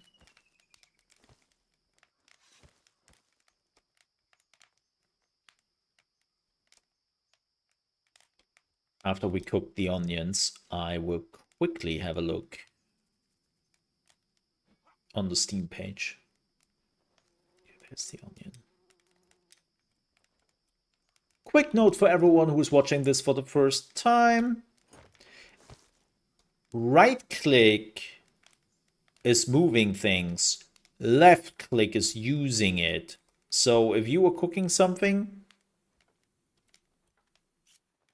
and you want to take it off the cooking stand or the barbecue, right? And you hit left click, you will eat it directly. Be, be careful about that. This is how I ate like 5 onions at once. Fun times. Oh. I think we only needed 2 long sticks, right?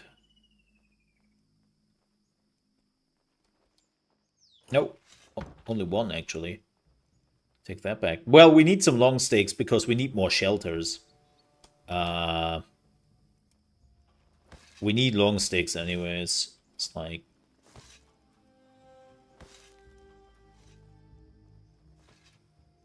we would need quite a bit of shelters. Yep. Let me build that. Draco, if you can hear me, I don't know if you have the stream on or not. Did you also get mana stones? Oh, we need big stones. Did you also get mana stones at the beach? I destroyed some stones here. Where did I destroy the stones? No, you didn't. Okay. Roger that. That's interesting. Okay, so the mana stones on the ground then are not for everyone. Ah. Roger, roger. Oh yeah, here are stones. See, I knew I had some stones. Knew I had some stones here. Let's bring them back. Oh, you can run if you carry something. Oh, beautiful.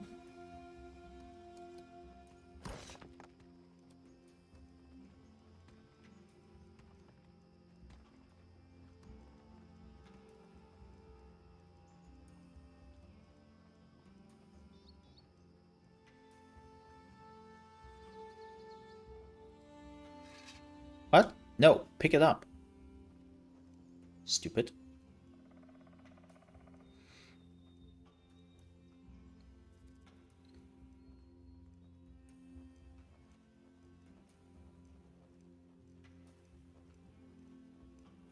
Bloop.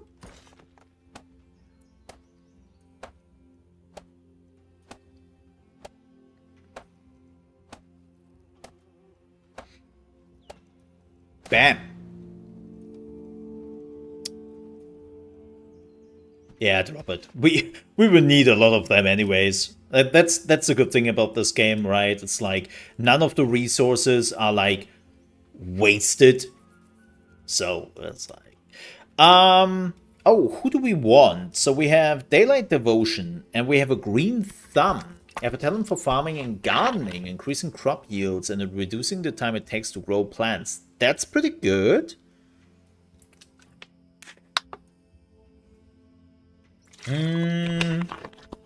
Okay, she seems to be like... this dude seems to be like a believer.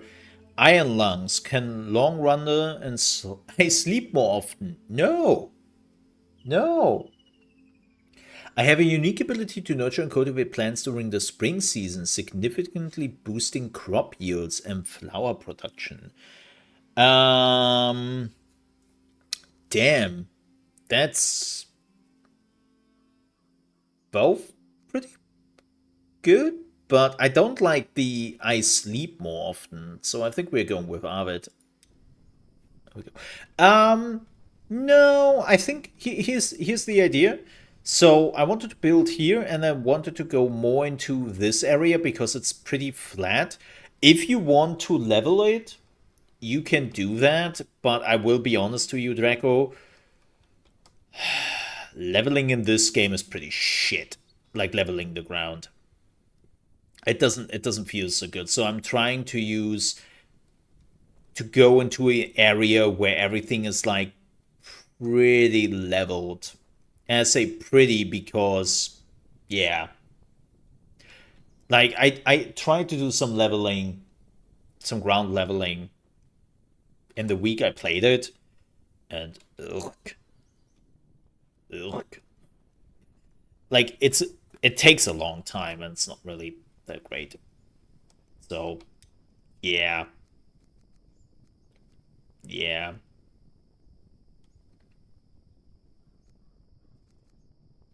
Yeah, I would say we are building 3 shelters in general. Why can you not build here? Why is it red? Oh, yeah, why was it red there, though? Maybe the tree is too close?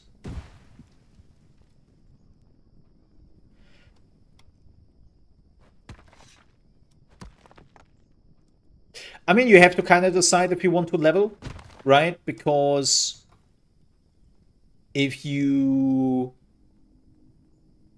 wait too long, it will be really tough with buildings around to level the ground.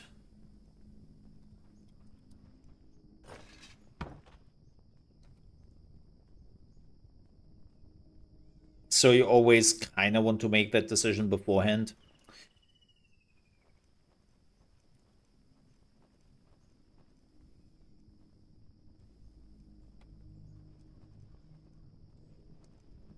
Yeah. Yeah. We will see. I can definitely see here where I stand that it has to be leveled at some point. This would definitely be an area which has to be leveled. This seems to be kind of fine. But yeah, this here, this little hill will probably needs to be leveled. What we need? A big one. We have another big one here. Bloop.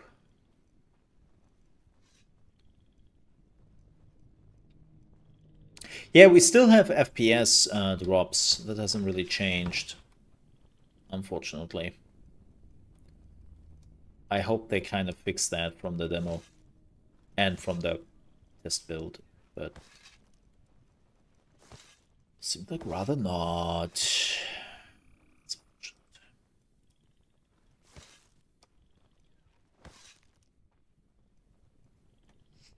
Mm-hmm. Boop. Oh my god, I'm missing one.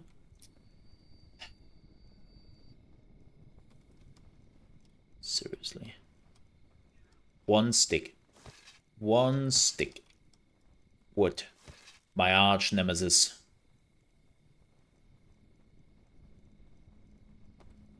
Yeah, there seems to be something when you were going into, like, I don't know, there's something which drops the FPS when I'm looking into this direction in particular.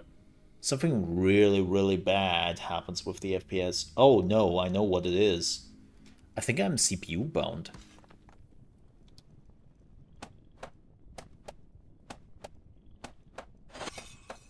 I think I'm CPU bound. That would be crazy. How much does this game eat?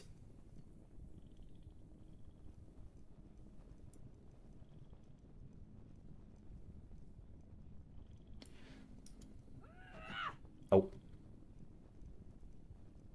No, I'm not CPU bound. My GPU is like running at 100%. What the hell? Let's see what happens if I'm switching it down too high. Yeah, what the hell?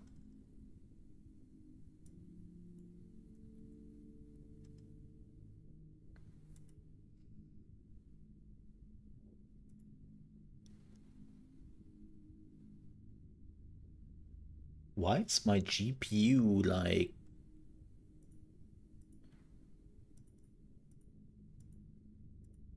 just going crazy?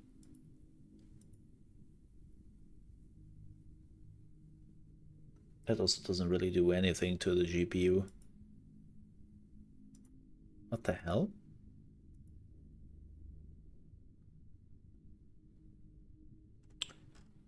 I wonder what causes that. Yeah, my GPU is running at like 100%.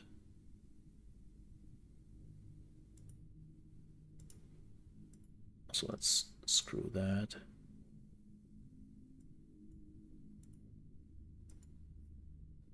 It doesn't do anything. What the hell? I'm trying to figure out what causes this.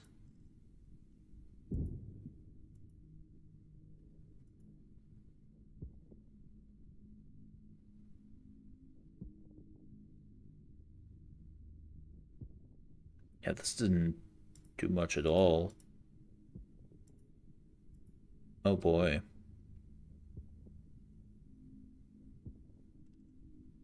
It's kind of interesting because I'm also not using my GPU for streaming. Let's see what that does. That's crazy.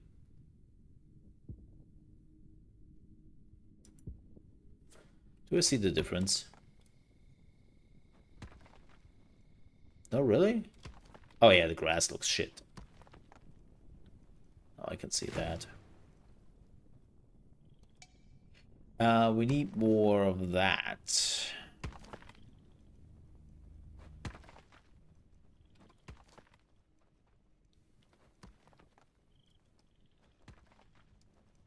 Yeah, performance-wise, they definitely have to work on that. That is not okay.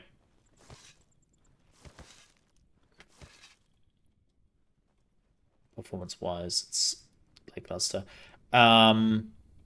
That's the Gatherer Pit. I don't know if the Gatherer Pit wouldn't be better, same goes with the Woodcutter Pit, closer to the forest.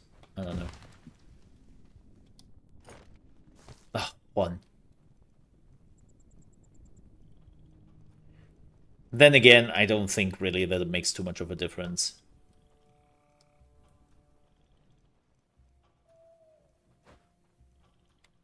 Yeah, there's definitely something which like makes this game on high settings run like crazy on my GPU. Which shouldn't be the case. Like, keep in mind, last week we just did a full playthrough of Alan Wake on ultra settings, everything maxed up. Like, I think I should be able to handle this game with my GPU.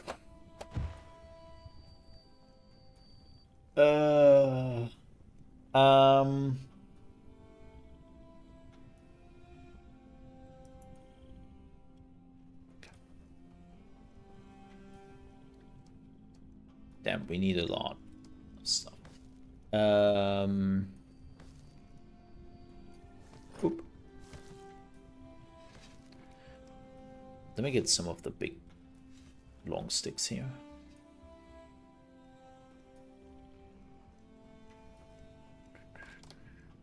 Boop.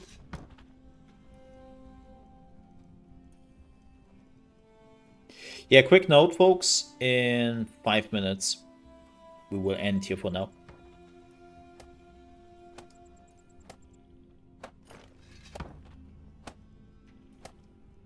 Sorry, because of the whole... Like, I wanted to play this sooner, but because of the whole embargo shenanigans they pulled, and I definitely want to watch the Dune thing. So, yeah. In about 5 minutes, we are switching over. Also, I would take a super quick bio break before it starts. And we will definitely continue this. Not necessarily tomorrow, but maybe next week. Something like I definitely want to play this more. I will see. Maybe I'm also logging in over the weekend, and if people want to join me, you're more than welcome to.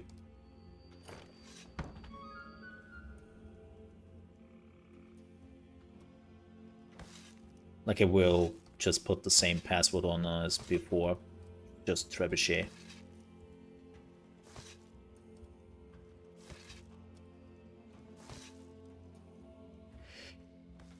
Okay, so what is this? This is the woodcutter pit, right? Then, dude, you are our first woodcutter. Congratulations. Do you have a... You don't have any tools, right? Oh no! He has some tools. Okay, awesome. Well, get to it, mate. I know he is a farmer, but right now we need wood.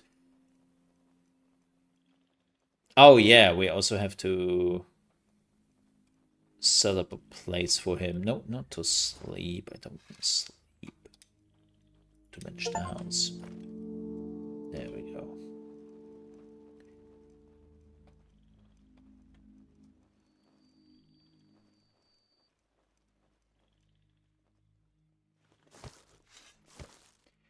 Oh yeah, we need a rain thingy. Can we build a well already?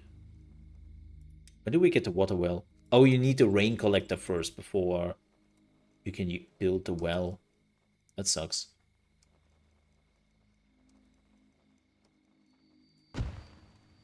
That sucks.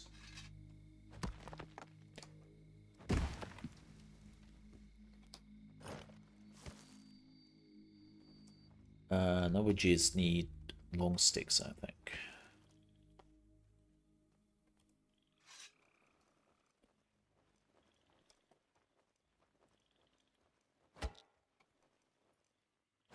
Yeah, having, like, not gonna lie, just having another person in here already makes things so much faster at the beginning.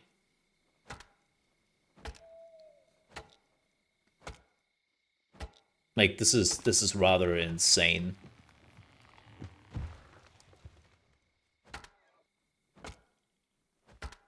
How fast we are moving forward.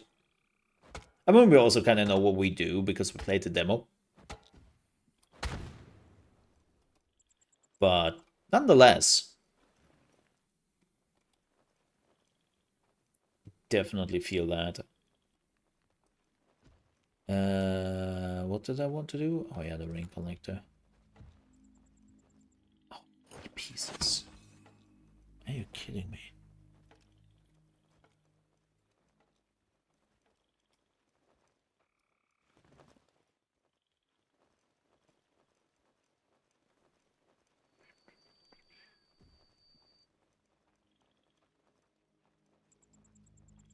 Oop. Yay! Day 2.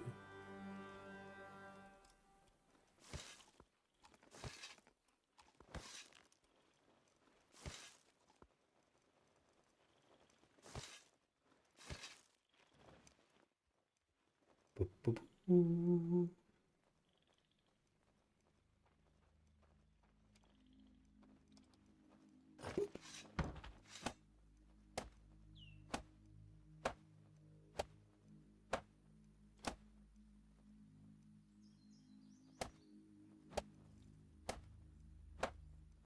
There we go. Awesome. Now we can build a well, which is so much better.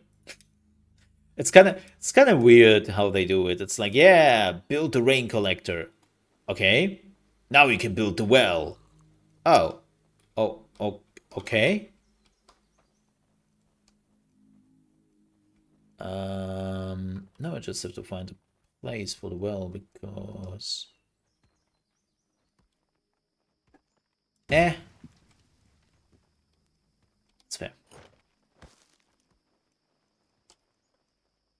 But folks, nonetheless, we have to end here right now. Draco, I don't know if you want to come back to the base first, because then I will end this one now. Yeah, okay, just wanted to make sure. Yeah, I think it's better when you were looking out first, I think. I don't know really how this works. I have never played multiplayer, so don't look at me. Okay, you've disconnected. Save and quit. I mean, you're not really, like, you're carrying your character with you, but the world is basically saved on my end, right? So Yeah.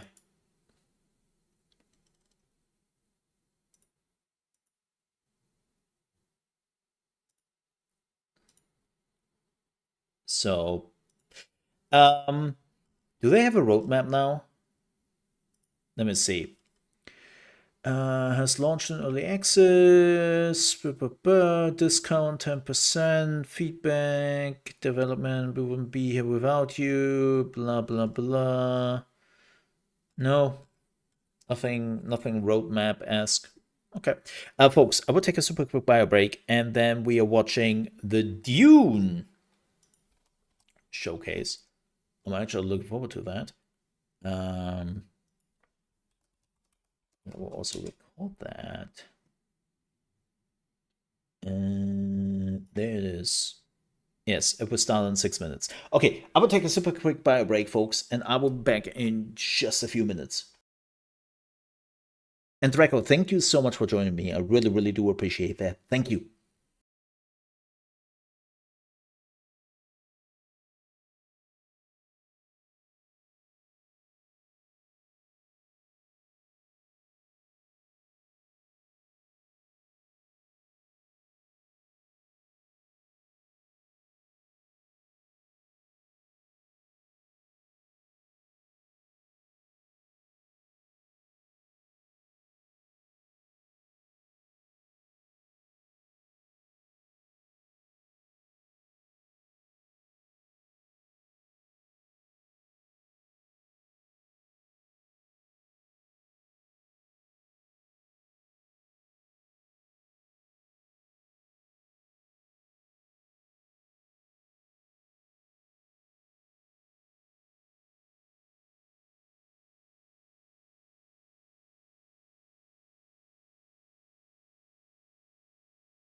All right, I'm back. Yeah, right, Draco? it was like the speed. Like normally it takes like an hour or even longer, 2 hours even, to get to the point we have been in just what, 20 minutes. um that's certainly something, to say the least. So yeah, yeah, I agree with you. Crazy stuff. Crazy stuff. All right. When we are going down to the minute, I will start the recording of this, and then I will switch over to the jiggy madam bam thingy. Yeah. But yeah, it was definitely fun. And as I said, I would probably play this game now and then when I find time. If you want to join me there, you're more than welcome to do so, and everyone really. We have still a minute before this even starts. I don't know if this is a live stream or if this is a countdown. I don't know. YouTube things. YouTube things. You know how it is. You never know how they do this. 4 friends wants this game. Oh, wow. Okay. All right. Let's do this. Let's do this. Hello, and welcome to a new episode of the Dune Awakening Direct, episode 2. We watched together the first episode live, and that's what we are, of course, doing with the second episode. So if I'm talking to some people, let's chat, right? I will focus very much on what is being shown here. I think this time they are talking about the lore of, like, what if, but they will also show some gameplay, which I'm really interested in. Like, so far from the first direct episode, the only problem I had a little bit was that they showed the gameplay after the whole talk, and I would have loved to see it the other way around, right? That they are showing like a new trailer first, and then they are like talking about it more, so that we have a better understanding what the hell is going on. I know they did it the other way around because that was the there was the candy at the end of this whole talk, and be like, okay, now you were sitting through this for like 20 minutes. Now we give you the trailer. But now that we have seen the first trailer, like the first real gameplay of Dune Awakening, I would love to see the trailer first, then love to go through the talking points, and while they are talking, I would also love to see them showing like some of the gameplay aspects they're talking about. And those bastards, forget it. Wow. Do you know what they just did? I will have to do this again. Do you know what they just did, chat? Yeah, that's right. That's right. That's right. They gave us another freaking timer. So we have to wait again to record the whole thing. If we would have known that. Would have known that.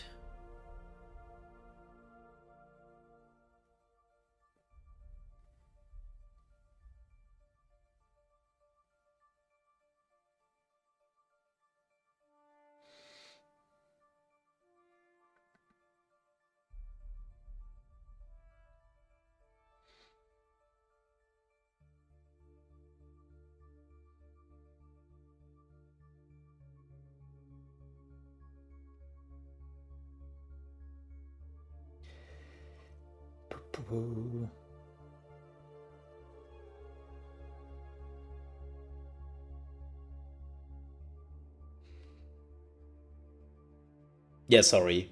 But yeah, I'm for everyone who's interested in more Aska, I have to see when. Like, my plan, and I kid you not, my plan for Aska was actually that Aska is now one of the main games for quite some time. Because we don't really have anything. And then we had the Summer Game Fest, and we have now all those games coming out in the next 2 weeks. And it's just, holy shit. What are we doing?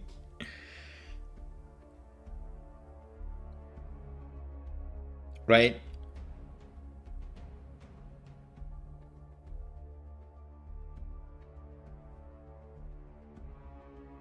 It's like, ugh.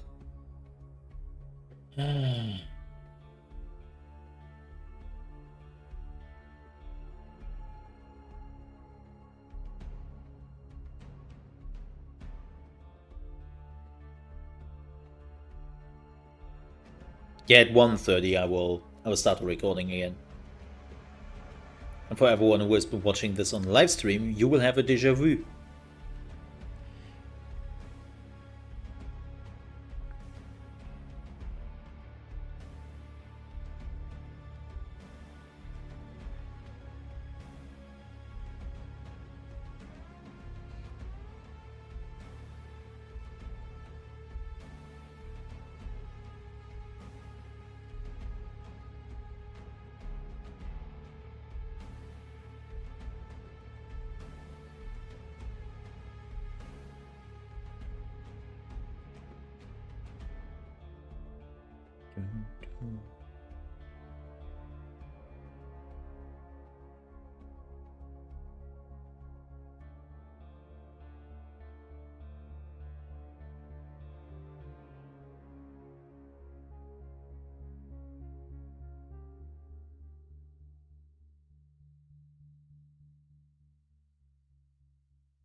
All right, let's do this.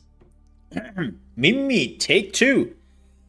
Hello, and welcome to the new episode of Dune Awakening, the direct episode 2. I really loved the first one. I think it was pretty well made. The only thing I would have loved to see changed is that they're showing the trailer maybe first and then talk about it, or show some gameplay while they are talking about the specifics, because that was the problem in the first one, right? We have never seen gameplay. We never really knew how the game will feel or look like exactly, and they were talking about the grand ideas and how they are managing certain gameplay aspects, and it's like, okay, that's all cool, but telling me something and showing me something are completely two separate things. So yeah, don't do that. Like, I'm always against that, because it makes it so easier for the people to understand your vision when they have first seen the gameplay, and then they see actually what you were talking about, or again, like, show gameplay while you were talking about it, right? So I hope they're doing this time. They had some time to think about it. And this time we're talking about the lore, like what if, and I think some other stuff as well. It sounded definitely interesting. It seems like they're picking topics which will be important for this game. And that's good. I have seen so many directs where they just talk about fluff. Really. Mostly fluff. Whoa, that was space. What the hell? Are we going to space? Oh my. Like, now, see? Now I'm curious. What is going on here? Well, we have seen that worm before. Let's crank this up a bit. Hello and welcome back Hello, to Dune Zoe. Awakening Direct, our series where we discuss all things Dune Awakening. So thank you so much for joining us back here on Arrakis. Yes. Starting today's episode off with a look at a trailer that we unveiled just recently at Summer Game Fest. Oh. Then we will welcome back Joel Bylos, the creative director for Dune Awakening, to take a deep dive into the history. Oh, and character talk about the creation. spark that ignites Interesting. well, this inferno, and we'll also answer some questions you might have about the player's spiritual journey on our Arrakis with Leah Talbot, the senior narrative designer. We'll also show some new specifics from the character creator and how you will start your journey on Arrakis and the decisions you will have to make before you embark on your journey. Then finally, we'll close out this. That is actually a pretty good question. Shed some light on what makes Dune Awakening an MMO. Yeah. Sets it apart from survival games you may have played before. So, Because let's kick MMO things off with our new story cinematic. has been a term which has been watered down. Yeah, we've seen this before. Never happened. Sorry if I'm muting this a bit because I wanna explain something very quickly before they are actually talking about the important part. They call this an MMO. And Funcom is a studio which actually made real MMOs in the past. Like actual MMOs. And back in the day, when you wanted to define an MMO, what that meant was, well, this is probably something, a game with a server structure where you can have 5,000, then 10,000 people all coming to one place, and they can see each other. Right? They can see each other, and they could interact with each other in some form. Nowadays, even MMOs are not really doing that too often anymore because they have now layers and all that, right? Like every MMO is doing layers because it's better on the servers. So what an MMO is has changed. And there are people, if you would ask them, hey, is Destiny an MMO? People would say, yeah, Destiny is an MMO. No, really, right? Like, Destiny is not an MMO. The massive is missing because you don't have thousands of people you can just go to. Or hundreds of people you can just go to a certain point on the map without having to launch a dungeon, without having to launch an instance or a layer or something like that. Right? So I'm really curious what they mean with MMOs. Joel, for a quick And chat. now, Great to have you let's here crank again. this up Thank you again. very much for inviting me back. Of course. Obviously, Paul does not exist in this alternate timeline, or rather alternate history. I find is that you. very Please interesting. walk us Yeah. through the thought I first process thought of that they might Sure. So when we play started working on the before or game, we after knew that him, we wanted to have but he's different just factions. We wanted to have it doesn't set on exist. Arrakis. And Paul, as a character, casts a shadow over everything that happens there. He's such an important figure to the universe. like when you think And about it, we were looking it for, gives you like, so how many can we options. Bring players in, make them feel like they have some agency in this world, and they're not just going to join Paul. And so we looked in the timeline. We worked with our partners. God, I love all that over book the stand, States, by the and way. we found like a That moment book where, stand is just Jessica it's made a just choice everything. about the child she was going to give birth to, and in our timeline, she gives birth to that daughter, and that changes everything, right? Paul not being there creates this this real vacuum of power on the planet.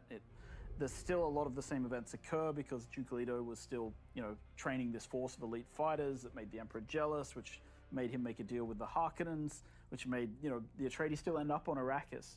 But then because of the events that Jessica chose, she is now more tied to the Bene Gesserit faction, and they have trained her as a truthsayer, and she has the recognition of Yue's betrayal before it happens.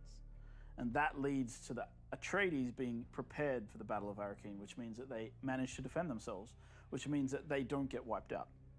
And that leads to these major factions being in conflict on the planet of Arrakis. Let's talk about Lady Jessica's decision then, which, started the whole thing here. Obviously, with her complying to the Bene Gesserit rule of having a daughter, why did she even make that decision in the first place? Well, she's always been torn in her loyalties, right? She came to the Duke, and she fell in love with the Duke, but she also had the agenda of the Bene Gesserit in her mind, right? That was And then cool. there's the other side of course. I love the Duke concept arts. Never made her his wife. She's T-posing. Oh my god, this game is bad. She has to make a decision. No. And of course, I even though love she made concept the bold arts. decision, in our game, she made the Especially when you see the final product. and that that I think that people are very complex, and she had these these very complex ideas going on, and so torn in her loyalties, in this case, she chose the Bene Gesserit. So let's talk about Arista's, part of the story then. Is she taking up Paul's mantle, or is she just a completely different...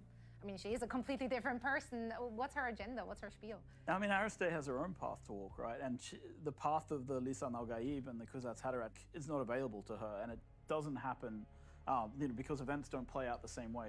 She doesn't end up in a situation where she has to face any of that. So she is a precocious girl. She grew up with the... I have to admit, I have to be a little bit careful here with some of the information they're giving, because I'm a bad person. I've never read the Dune books, so my knowledge is only about the movies. Right. Hashtag spoilers. Because of course, the end goal of the Bene Gesserit here is that the daughter of House Atreides marries the heir of House Harkonnen in order to create their Kuzatz Haderach. Do hate that for her, I'm not gonna lie. So Ariste ends up under a completely different set of pressures, right? And that leads to a very different sort of life for her. So yeah, obviously with the Duke as well as the Baron both being alive, what's happening to Arrakis, to our beautiful planet here? Who has funeral? Beautiful planet. So after the war, or Debatable. after the Battle of Arrakeen, when the Harkonnen attacked, Duke Leto petitions the Landsraad, and the Emperor decrees that the war can continue on the surface of Arrakis, but it has to be contained there. So he interesting. He says it's fine for them to fight as long as they're there, but he also declares that spice still has to flow freely. So he sends the Sardaukar to police the spice harvesting operations and make sure that spice still flows out and into the Imperium, because it's such an important resource. Yeah, that's the info they didn't give us in the trailer, so this is really important. In the trailer, it does say at the very end, the Fremen being... They're gone, essentially? Are they gone, or are we, figuring out where they went? Where are we at? I think that's the central mystery of the entire game, right? The Fremen are missing. Huh. Propaganda would say that they've been exterminated, but we have our doubts. So as a player, a part of the core story that you'll be following as a player is find the Fremen. Also, very interesting, there's now a story behind this game, right? Like when you're looking back at Conan explore their rights, you explore Exiles, their culture, I have to specify. but where are the Fremen? There wasn't really a story there. Can you one day find them? I'm not going to answer that question, but that's part of what the story. Like they had Their some cultural impact is still very much felt as I'm traversing. environmental storytelling in Conan, but it was like, if you missed it, you missed it. It's not like Elden Ring or Dark Souls. Whoa. Right, because the Fremen that was their territory, and they were extremely that. serious about defending it. And with them not in the area, other people have started to fill in the gaps. The I ray do wanna tracing talk looks about great. The impact that story and narrative has, though, on Dune Awakening, because it is a survival MMO. If we're looking at the survival part, usually the extent of story in a survival game is, oh no, your plane crashed. Oh no, you're shipwrecked. Oh no, it's an apocalypse. Figure it out. Clearly, that is not. Oh no, you got Dune nailed on a Awakening. cross. There is a lot of Right, story Conan? to be Right. explored for the players. Absolutely, I think we want to give players a. God, can we zoom a little bit closer right? So they on the merchandise on the can table, explore the please? world, and they have this backbone, I need a walkthrough of story that thread because they that looks follow amazing. if they're Can we do interested. If they're that? not interested, Please? they don't have to Please? about it, right? It's there, but you follow a fairly in-depth story, and it's kind of always plans within plans, So you're always having to think about what people actually want, and what the motivation is. Like, why are you looking for the Fremen? Is it a really important question that you should probably ask yourself as a player. Like, what exactly have you been sent to do this for? And I think these kind of elements provide a little more motivation for players as they explore. I mean, it is a good question. Like, what would you even do with the Fremen? Why would you need the Fremen in the first place? History and timeline. There's a lots of different reason moving pieces. that Paul Can we still expect to see similar beats that, is meeting the know about Fremen from and is books with the and- Fremen? Absolutely, I think that just because Paul doesn't exist, a lot of the factions have the agendas that they had, right? And they're still trying to achieve the things that they were trying to achieve, even when Paul did exist, right? In his universe. So you will encounter first of all, characters who maybe would have died in the books due to certain events, they're present in the game. You'll also That's cool. encounter factions trying to achieve goals, but in a slightly different That way. looks because you have to slick. account for the pool level, right? So for players, it's great because I need more of think the concept Dune arts, fans man. should get a kick out of exploring the Again, I'm not an artist, experiment of like, okay, if Paul's not but here, man, what do I is appreciate what are art. people trying to do, right? And I think that kind of leads to very interesting consequences as you play. Yeah, I love the far-reaching consequences that has into the future of the game as well. We talked last time already about, respecting the source material, which there is so much to draw from with the books and the movies. How do you make sure when you're creating an alternate history, that's a big step. How do you make sure that you're not veering too far away from that source material? Yeah, I mean, I think it's just a matter of like taking the source material as always. I the mean, start. they already Being did. able to extrapolate out Right. in ways that are Like, as logical. it's like as removing, possible, and being well, able to say, look, Paul I started Atreides this from here at Doom, point A, and my conclusion is yes, I'm here. at or point B, removing and Harry because of the Potter old history, this from the Harry makes Potter a- books. a, Like, a lot of sense as a logical conclusion. So we start there. they And of course, already we have like the did a huge our change. partners at Legendary and the Herbert Estate who can keep us grounded and keep us in line with what we should be doing, right? So we run a lot of our stuff by them for fact checking. I love that they are doing this alternate thing. Timeline document that we've written, and I think it's like 10,000 words of just timeline, and then we've shared that to get it approved by the Herbert Estate and things like that. So we do our research and we always. Oh, it shows you the I think it's pretty timeline clear from before you everything start the we've said, from game. everything we got to That's see so awesome. far, that That's there's a lot of love awesome. and respect for the Herbert's writing, for the source material. Love we've also that. seen from the movie. Huge So I know timeline for fan. Sure that the game is in very good hands with you guys, Joe. Thank you. I mean, I will say, the one thing that we try to do is just make This game is sure in very good that hands, and thank you we for preserve paying the me legacy. being And here. Part of the reason for doing an alternate timeline Sorry. is that we don't. By the want way, to Zoe is step on awesome. what's been Just saying. created that's I love amazing. her We as wanna a do the sideways thing and not actually presenter ruin any of the of a canon. lot of events. And it's honestly And as so a, smart like, because in doing so, creator. you now opened up this whole new alternate timeline for everyone. And now let's actually hand it over to Leia for a look at how Yes. this alternate Arrakis is still just as steeped in spirituality for all of our Yeah, I'm players. curious how that goes. But that's not Arrakis.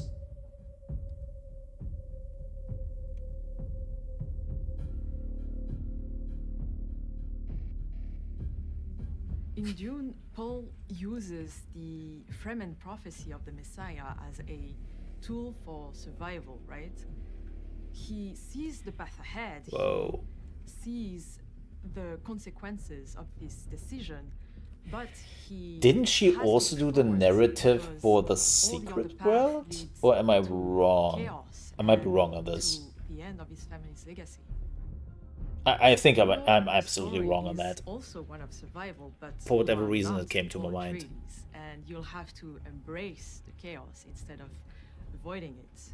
As a part of the story of Dune Awakening, you will I love her drip, by the have way. the opportunity to explore and experience the religious and spiritual journeys of many of the people you will When I see all of from. this, Our I get the feeling that there is Arrakis much still more harsh PvE and content forgiving here planet created than there between ever was faithful in Conan Exile, and I investigates appreciate the sin, hell out and of that. daughter, Ariste, instead of Paul, has created an entirely different political environment for you to navigate. You will have to evolve in God, a the ray world with tracing looks so turmoil, good. a world with no clear dominant force that is embroiled in a long and exhausting war of assassins. This power vacuum is breeding instability, but also opportunity for many. I wonder how this with the Like, faction works. Arrakis is a crucible from which. Like, how do you many make sure that factions everyone is not and just groups joining and sects have House Atreides splintered and the Harkonnen, spread and festered, right? each with its own set of beliefs. Because they are, what, and 4? waging a war, 5? Against each 4? other, fighting for their own little patch of desert. Like, for example, the Masquerade, who are a cult of religious fanatics who have copied and twisted even the Fremen way of life. As a player, you may not be the Messiah, but the spice will still guide you in your journey. You will have The spice to must learn flow. the ways of the desert by following the teachings left by the Fremen and undergo the mystical trials of Akhl. Because for the Fremen, learning to survive Arrakis is already in itself a That looks spiritual cool. awakening, a spiritual journey. Villeneuve's movies have shown us the danger of taking up the mantle of a spiritual leader. They have shown us the power that comes from it, but also the damage it can cause. This story, however, has already been told. Yours has yet to be written. Oh my god! I can't write. Says the journalist. Former journalist. Well, technically it's still journalist, but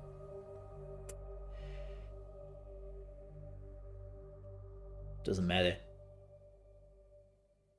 Yeah, I'm really like there's so many questions I A have. little bit about the story of Dune Awakening's Arrakis. Let's look at Yes. how our journey begins with Niels, producer on our creative team.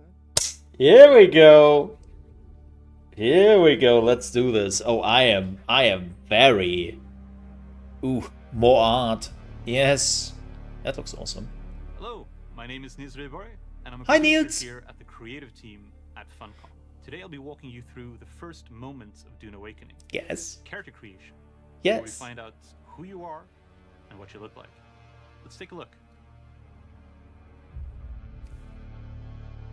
Here we have our Whoa. character Yeah, we will go creation. through this after they're Expression done. customization is one of I our want to key take a pillars in Dune Awakening, bigger look. and that starts here. There's a lot of customization options available for you, but if you want a starting off point, or just want to move past the customization and straight into gameplay, you can make use of some of the preset character looks we've got available. If you're like me and like making your own Oh character yeah, from they scratch, have however, vitiligo. then there's plenty of options for you to play with. You can change your body type and your general body shape.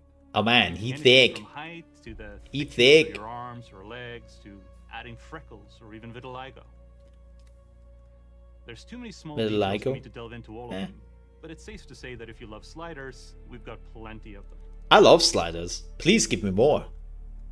Apart from being able to tweak the minute details of your nose or your mouth, you can even affect your age. That's pretty cool. Look at that. Looks great to me. The other classics like hair, beards, and eyebrows all have different choices for you to Ooh. make or affect. That's some lush hair, my friend. That's On top of that, my you can hair also right add now. in tattoos and facial scars. We even let you choose how faded with age they've become. Huh. Play around a bit with our makeup options, and soon enough, I think you'll have a character you can enjoy exploring Arrakis with.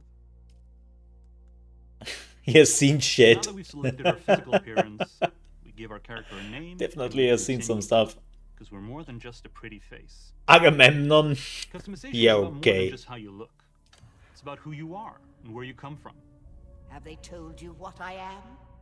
Then I will sift your words for lies. Let's begin.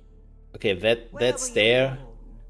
Your character's background affects how they get to Oh. interact with the people of Arrakis, giving you different dialogue options depending on who Dialogue you are. traits, unique For the emotes, sake of this okay. video, we'll be Deception. choosing the home planet of the Atreides, Honorable. Caladan. A world of water. Home world of the Atreides. Next, Huh. we determine your caste, where you belong in the strict Bondsman. hierarchies of the Imperium. We'll select Na Familia for now, belonging to the noble caste. Did you give bad advice? Or make a bad deal? To be close to power is to walk the knife's edge. I wonder how much this, like, Had what a this mentor does who was exactly. trained by one of the Oh, they are sages. the classes? Who was your mentor? Unlike the other choices, this gives us a Whoa. starting ability, something we can use right as we boot into the game.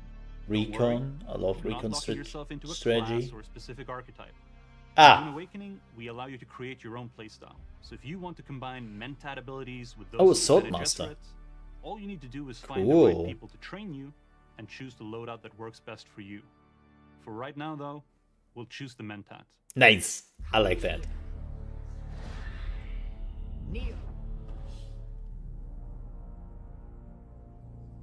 Put your hand in the box. The box? Do I get chicken wings? Are there chicken wings in the box? I hold at your neck the Gonjabar, the high-handed enemy. Don't pull away or you will die. Great plots are afoot in the Imperium, and the currents of intrigue run deeply. Arrakis is the key, and the Fremen are missing. You We established go that. to Arrakis as our agent, prisoner. Oh, we are prisoner. Find the Fremen, wake the sleeper. You will know when it is done. I thought we are the sleeper. Didn't they say that at one point? And with that cryptic message, your journey begins. The worm ship. That looks great.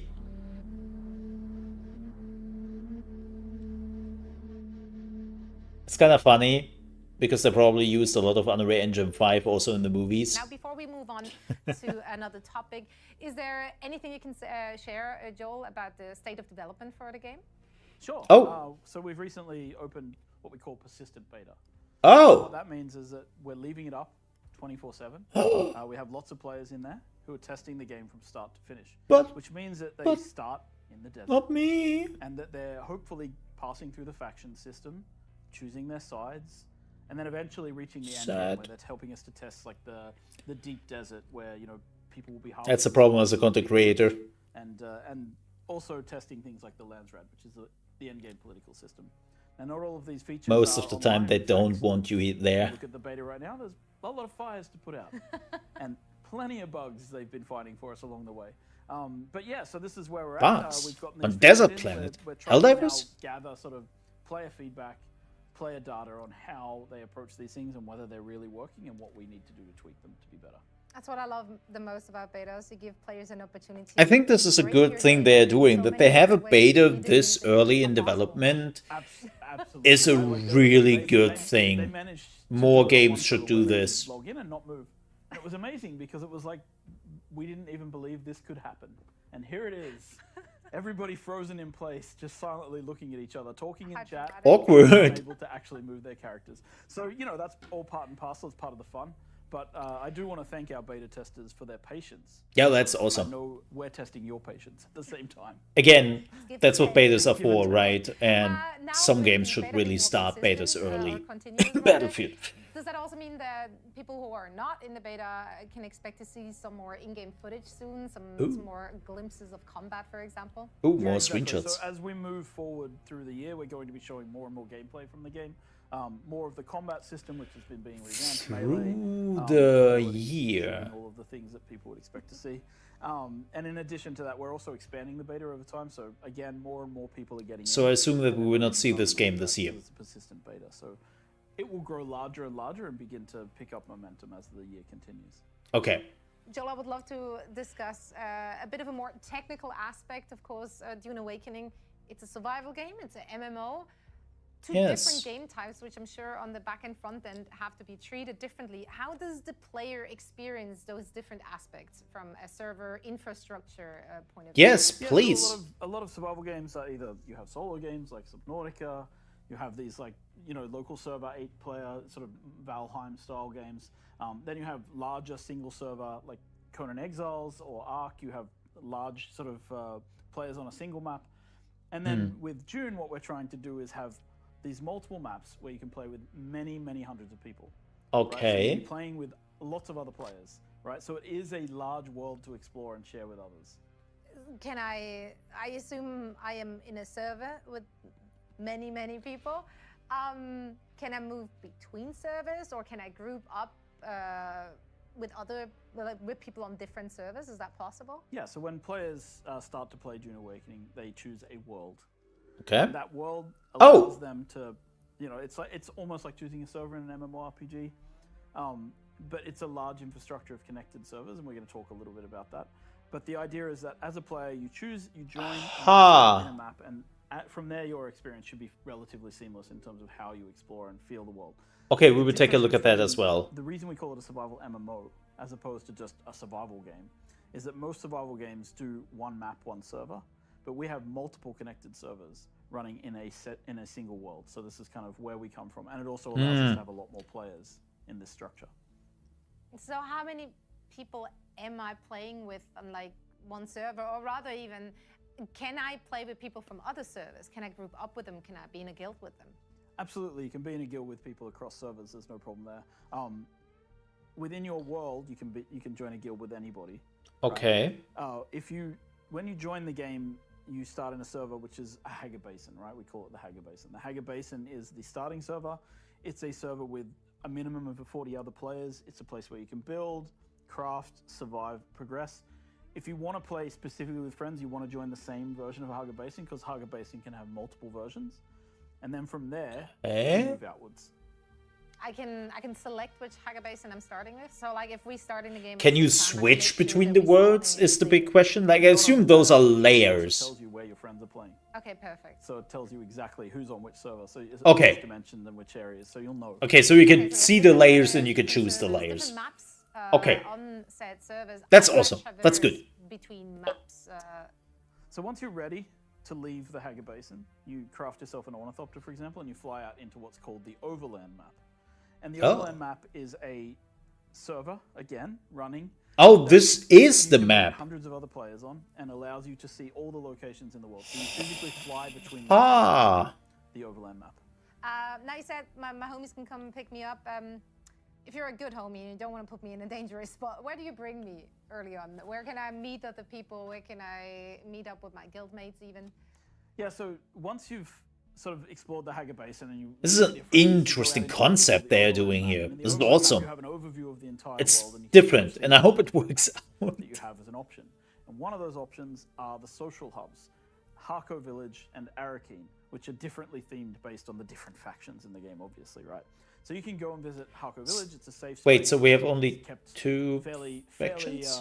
okay, peaceful by the Canley Peace. And in there, there's Donkey bars to visit, vendors to visit. There's the Chome exchanges there, and of course you and your friends can go dancing if you want in the clubs.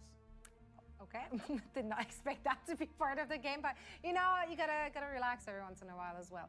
Now, once I'm done dancing and I slept off my probably hangover, I want to get out into the action. Where am I going? So then you'll go back to the Overland map and you'll fly to the Deep Desert.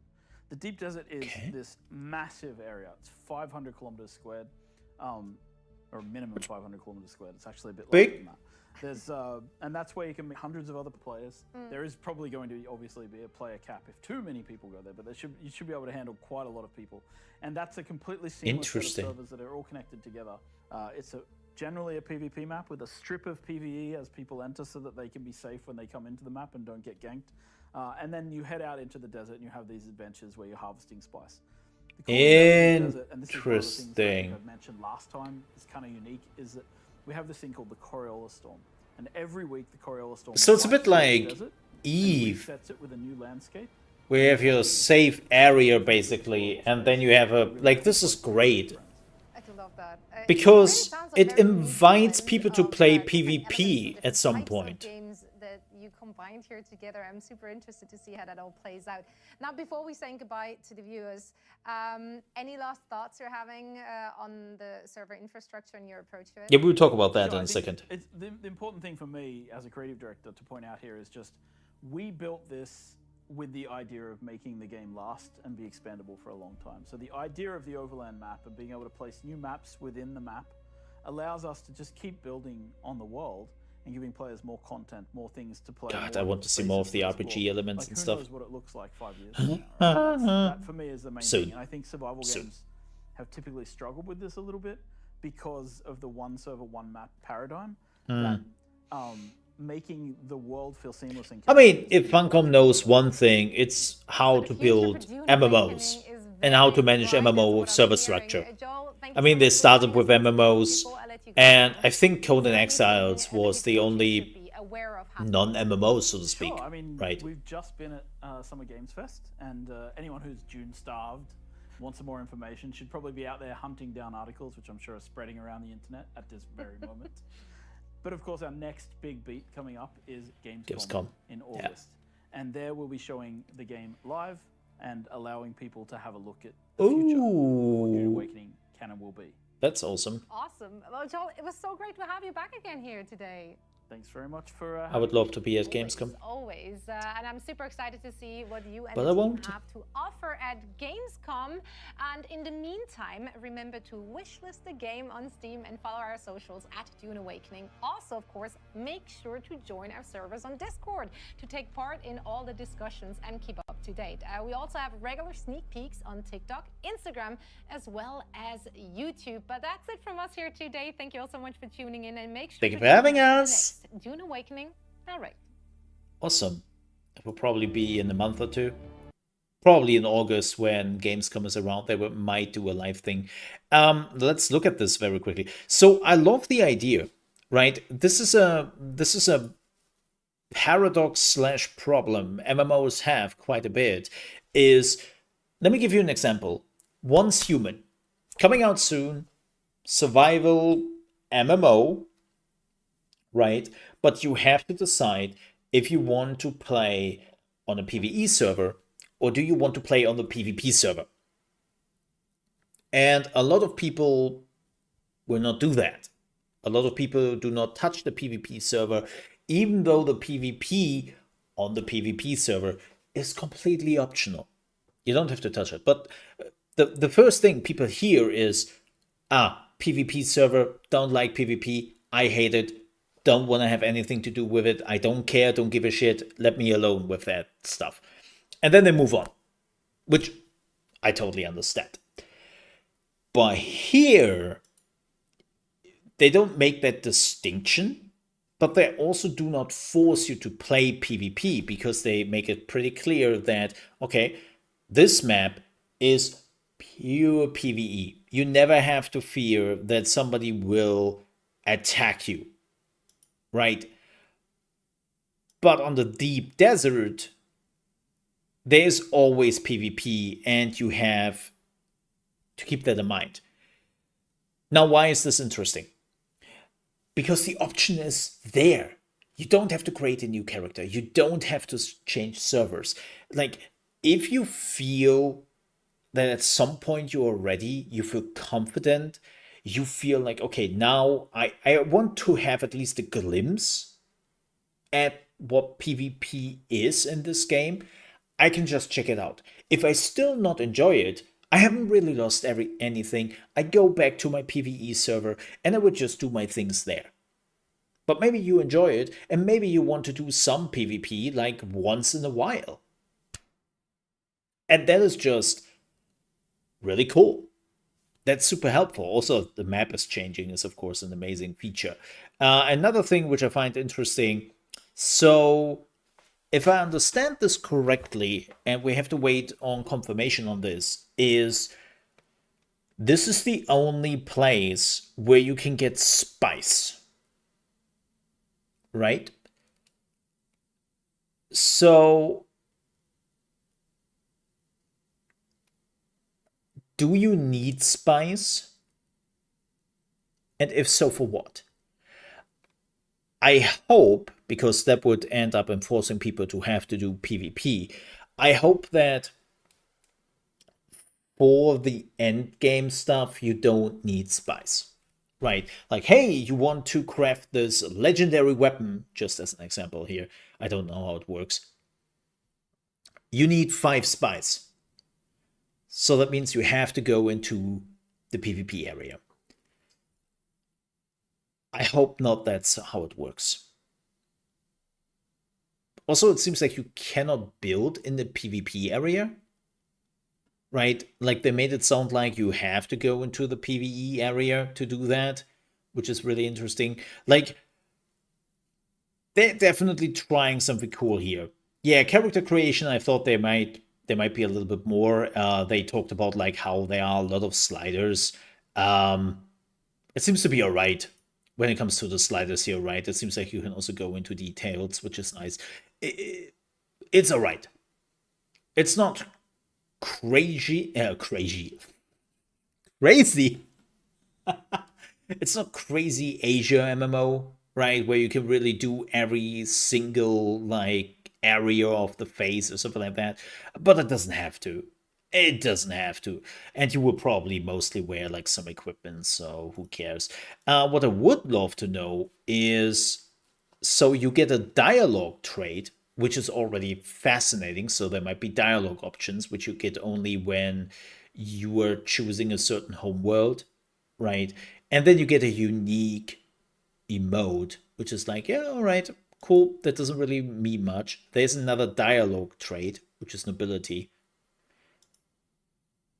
Let me see, what else have they showed? Oh yeah, the training trooper. Shiga wire cable. This is your starting ability. Yeah, I'm really wondering how much this is influencing. Like they said that you're not bound to a class or anything, and you can get the stuff later on. We have to see how that really affecting you. Also, you can get Bean Gesserit training as a male? Huh.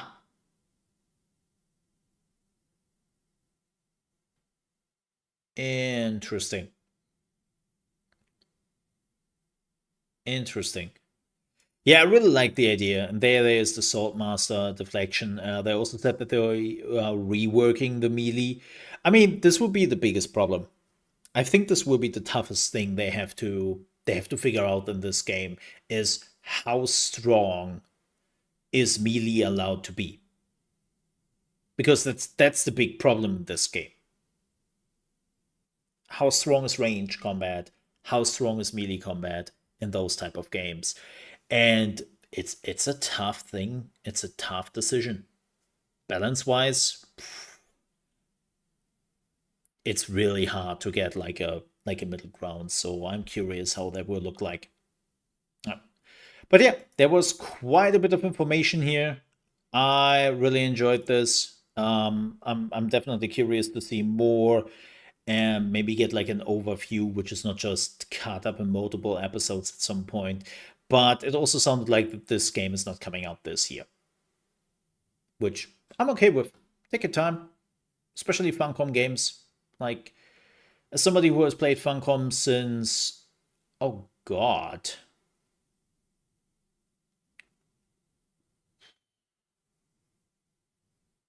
decades. It has been a while. It has been a while. Um, the one thing I can definitely say about Funcom games is the more time they take, the better for everyone involved. So yeah, do that. But yeah, with that said, thank you so much for watching. I hope you enjoyed it. If you did, please leave a like underneath the video. And also, if you're new to the channel and you want to see more RPG games and survival games, please make sure to subscribe. I would appreciate that. And again, thank you so much for being here. Stay safe. Till then. Cut. All right. Yeah, I wanted to say something wrong. Let me see. Did Funcom make... I was thinking about the MMO. And I'm pretty sure Funcom did make that game. Let me see. Yeah, they did Anarchy Online. Okay. I wanted to say Anarchy Online, but for whatever reason, my brain was like, don't say it, don't say it, don't say it. And then I stopped myself. But they did Anarchy Online. Yeah, I played Funcom when they made Anarchy Online. That was one of my first MMOs I played. And yeah, man.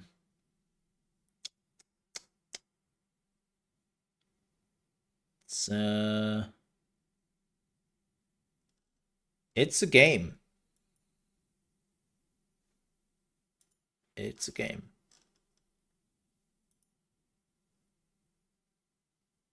It's old. Oh god, I just saw a screenshot.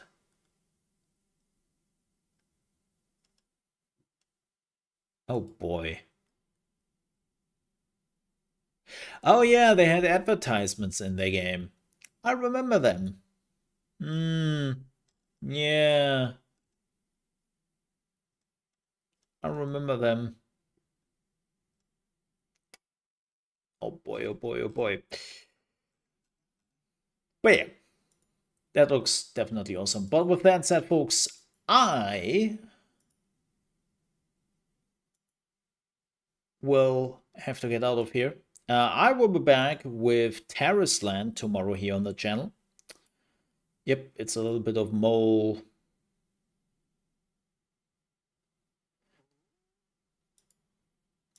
RP times. There are actually quite a bit of games coming to the mole RP channel, so prepare your butts. But yeah, I have to get out of here. This was definitely fun. I will upload the reaction thingy in just a few. And then you can watch that again if you have missed it. But yeah, thank you so much for being here. I really do appreciate it. Also, stay safe. Stay hydrated because it's getting warm everywhere. And hope you have a good time. Till then, bye-bye. Ka-ching!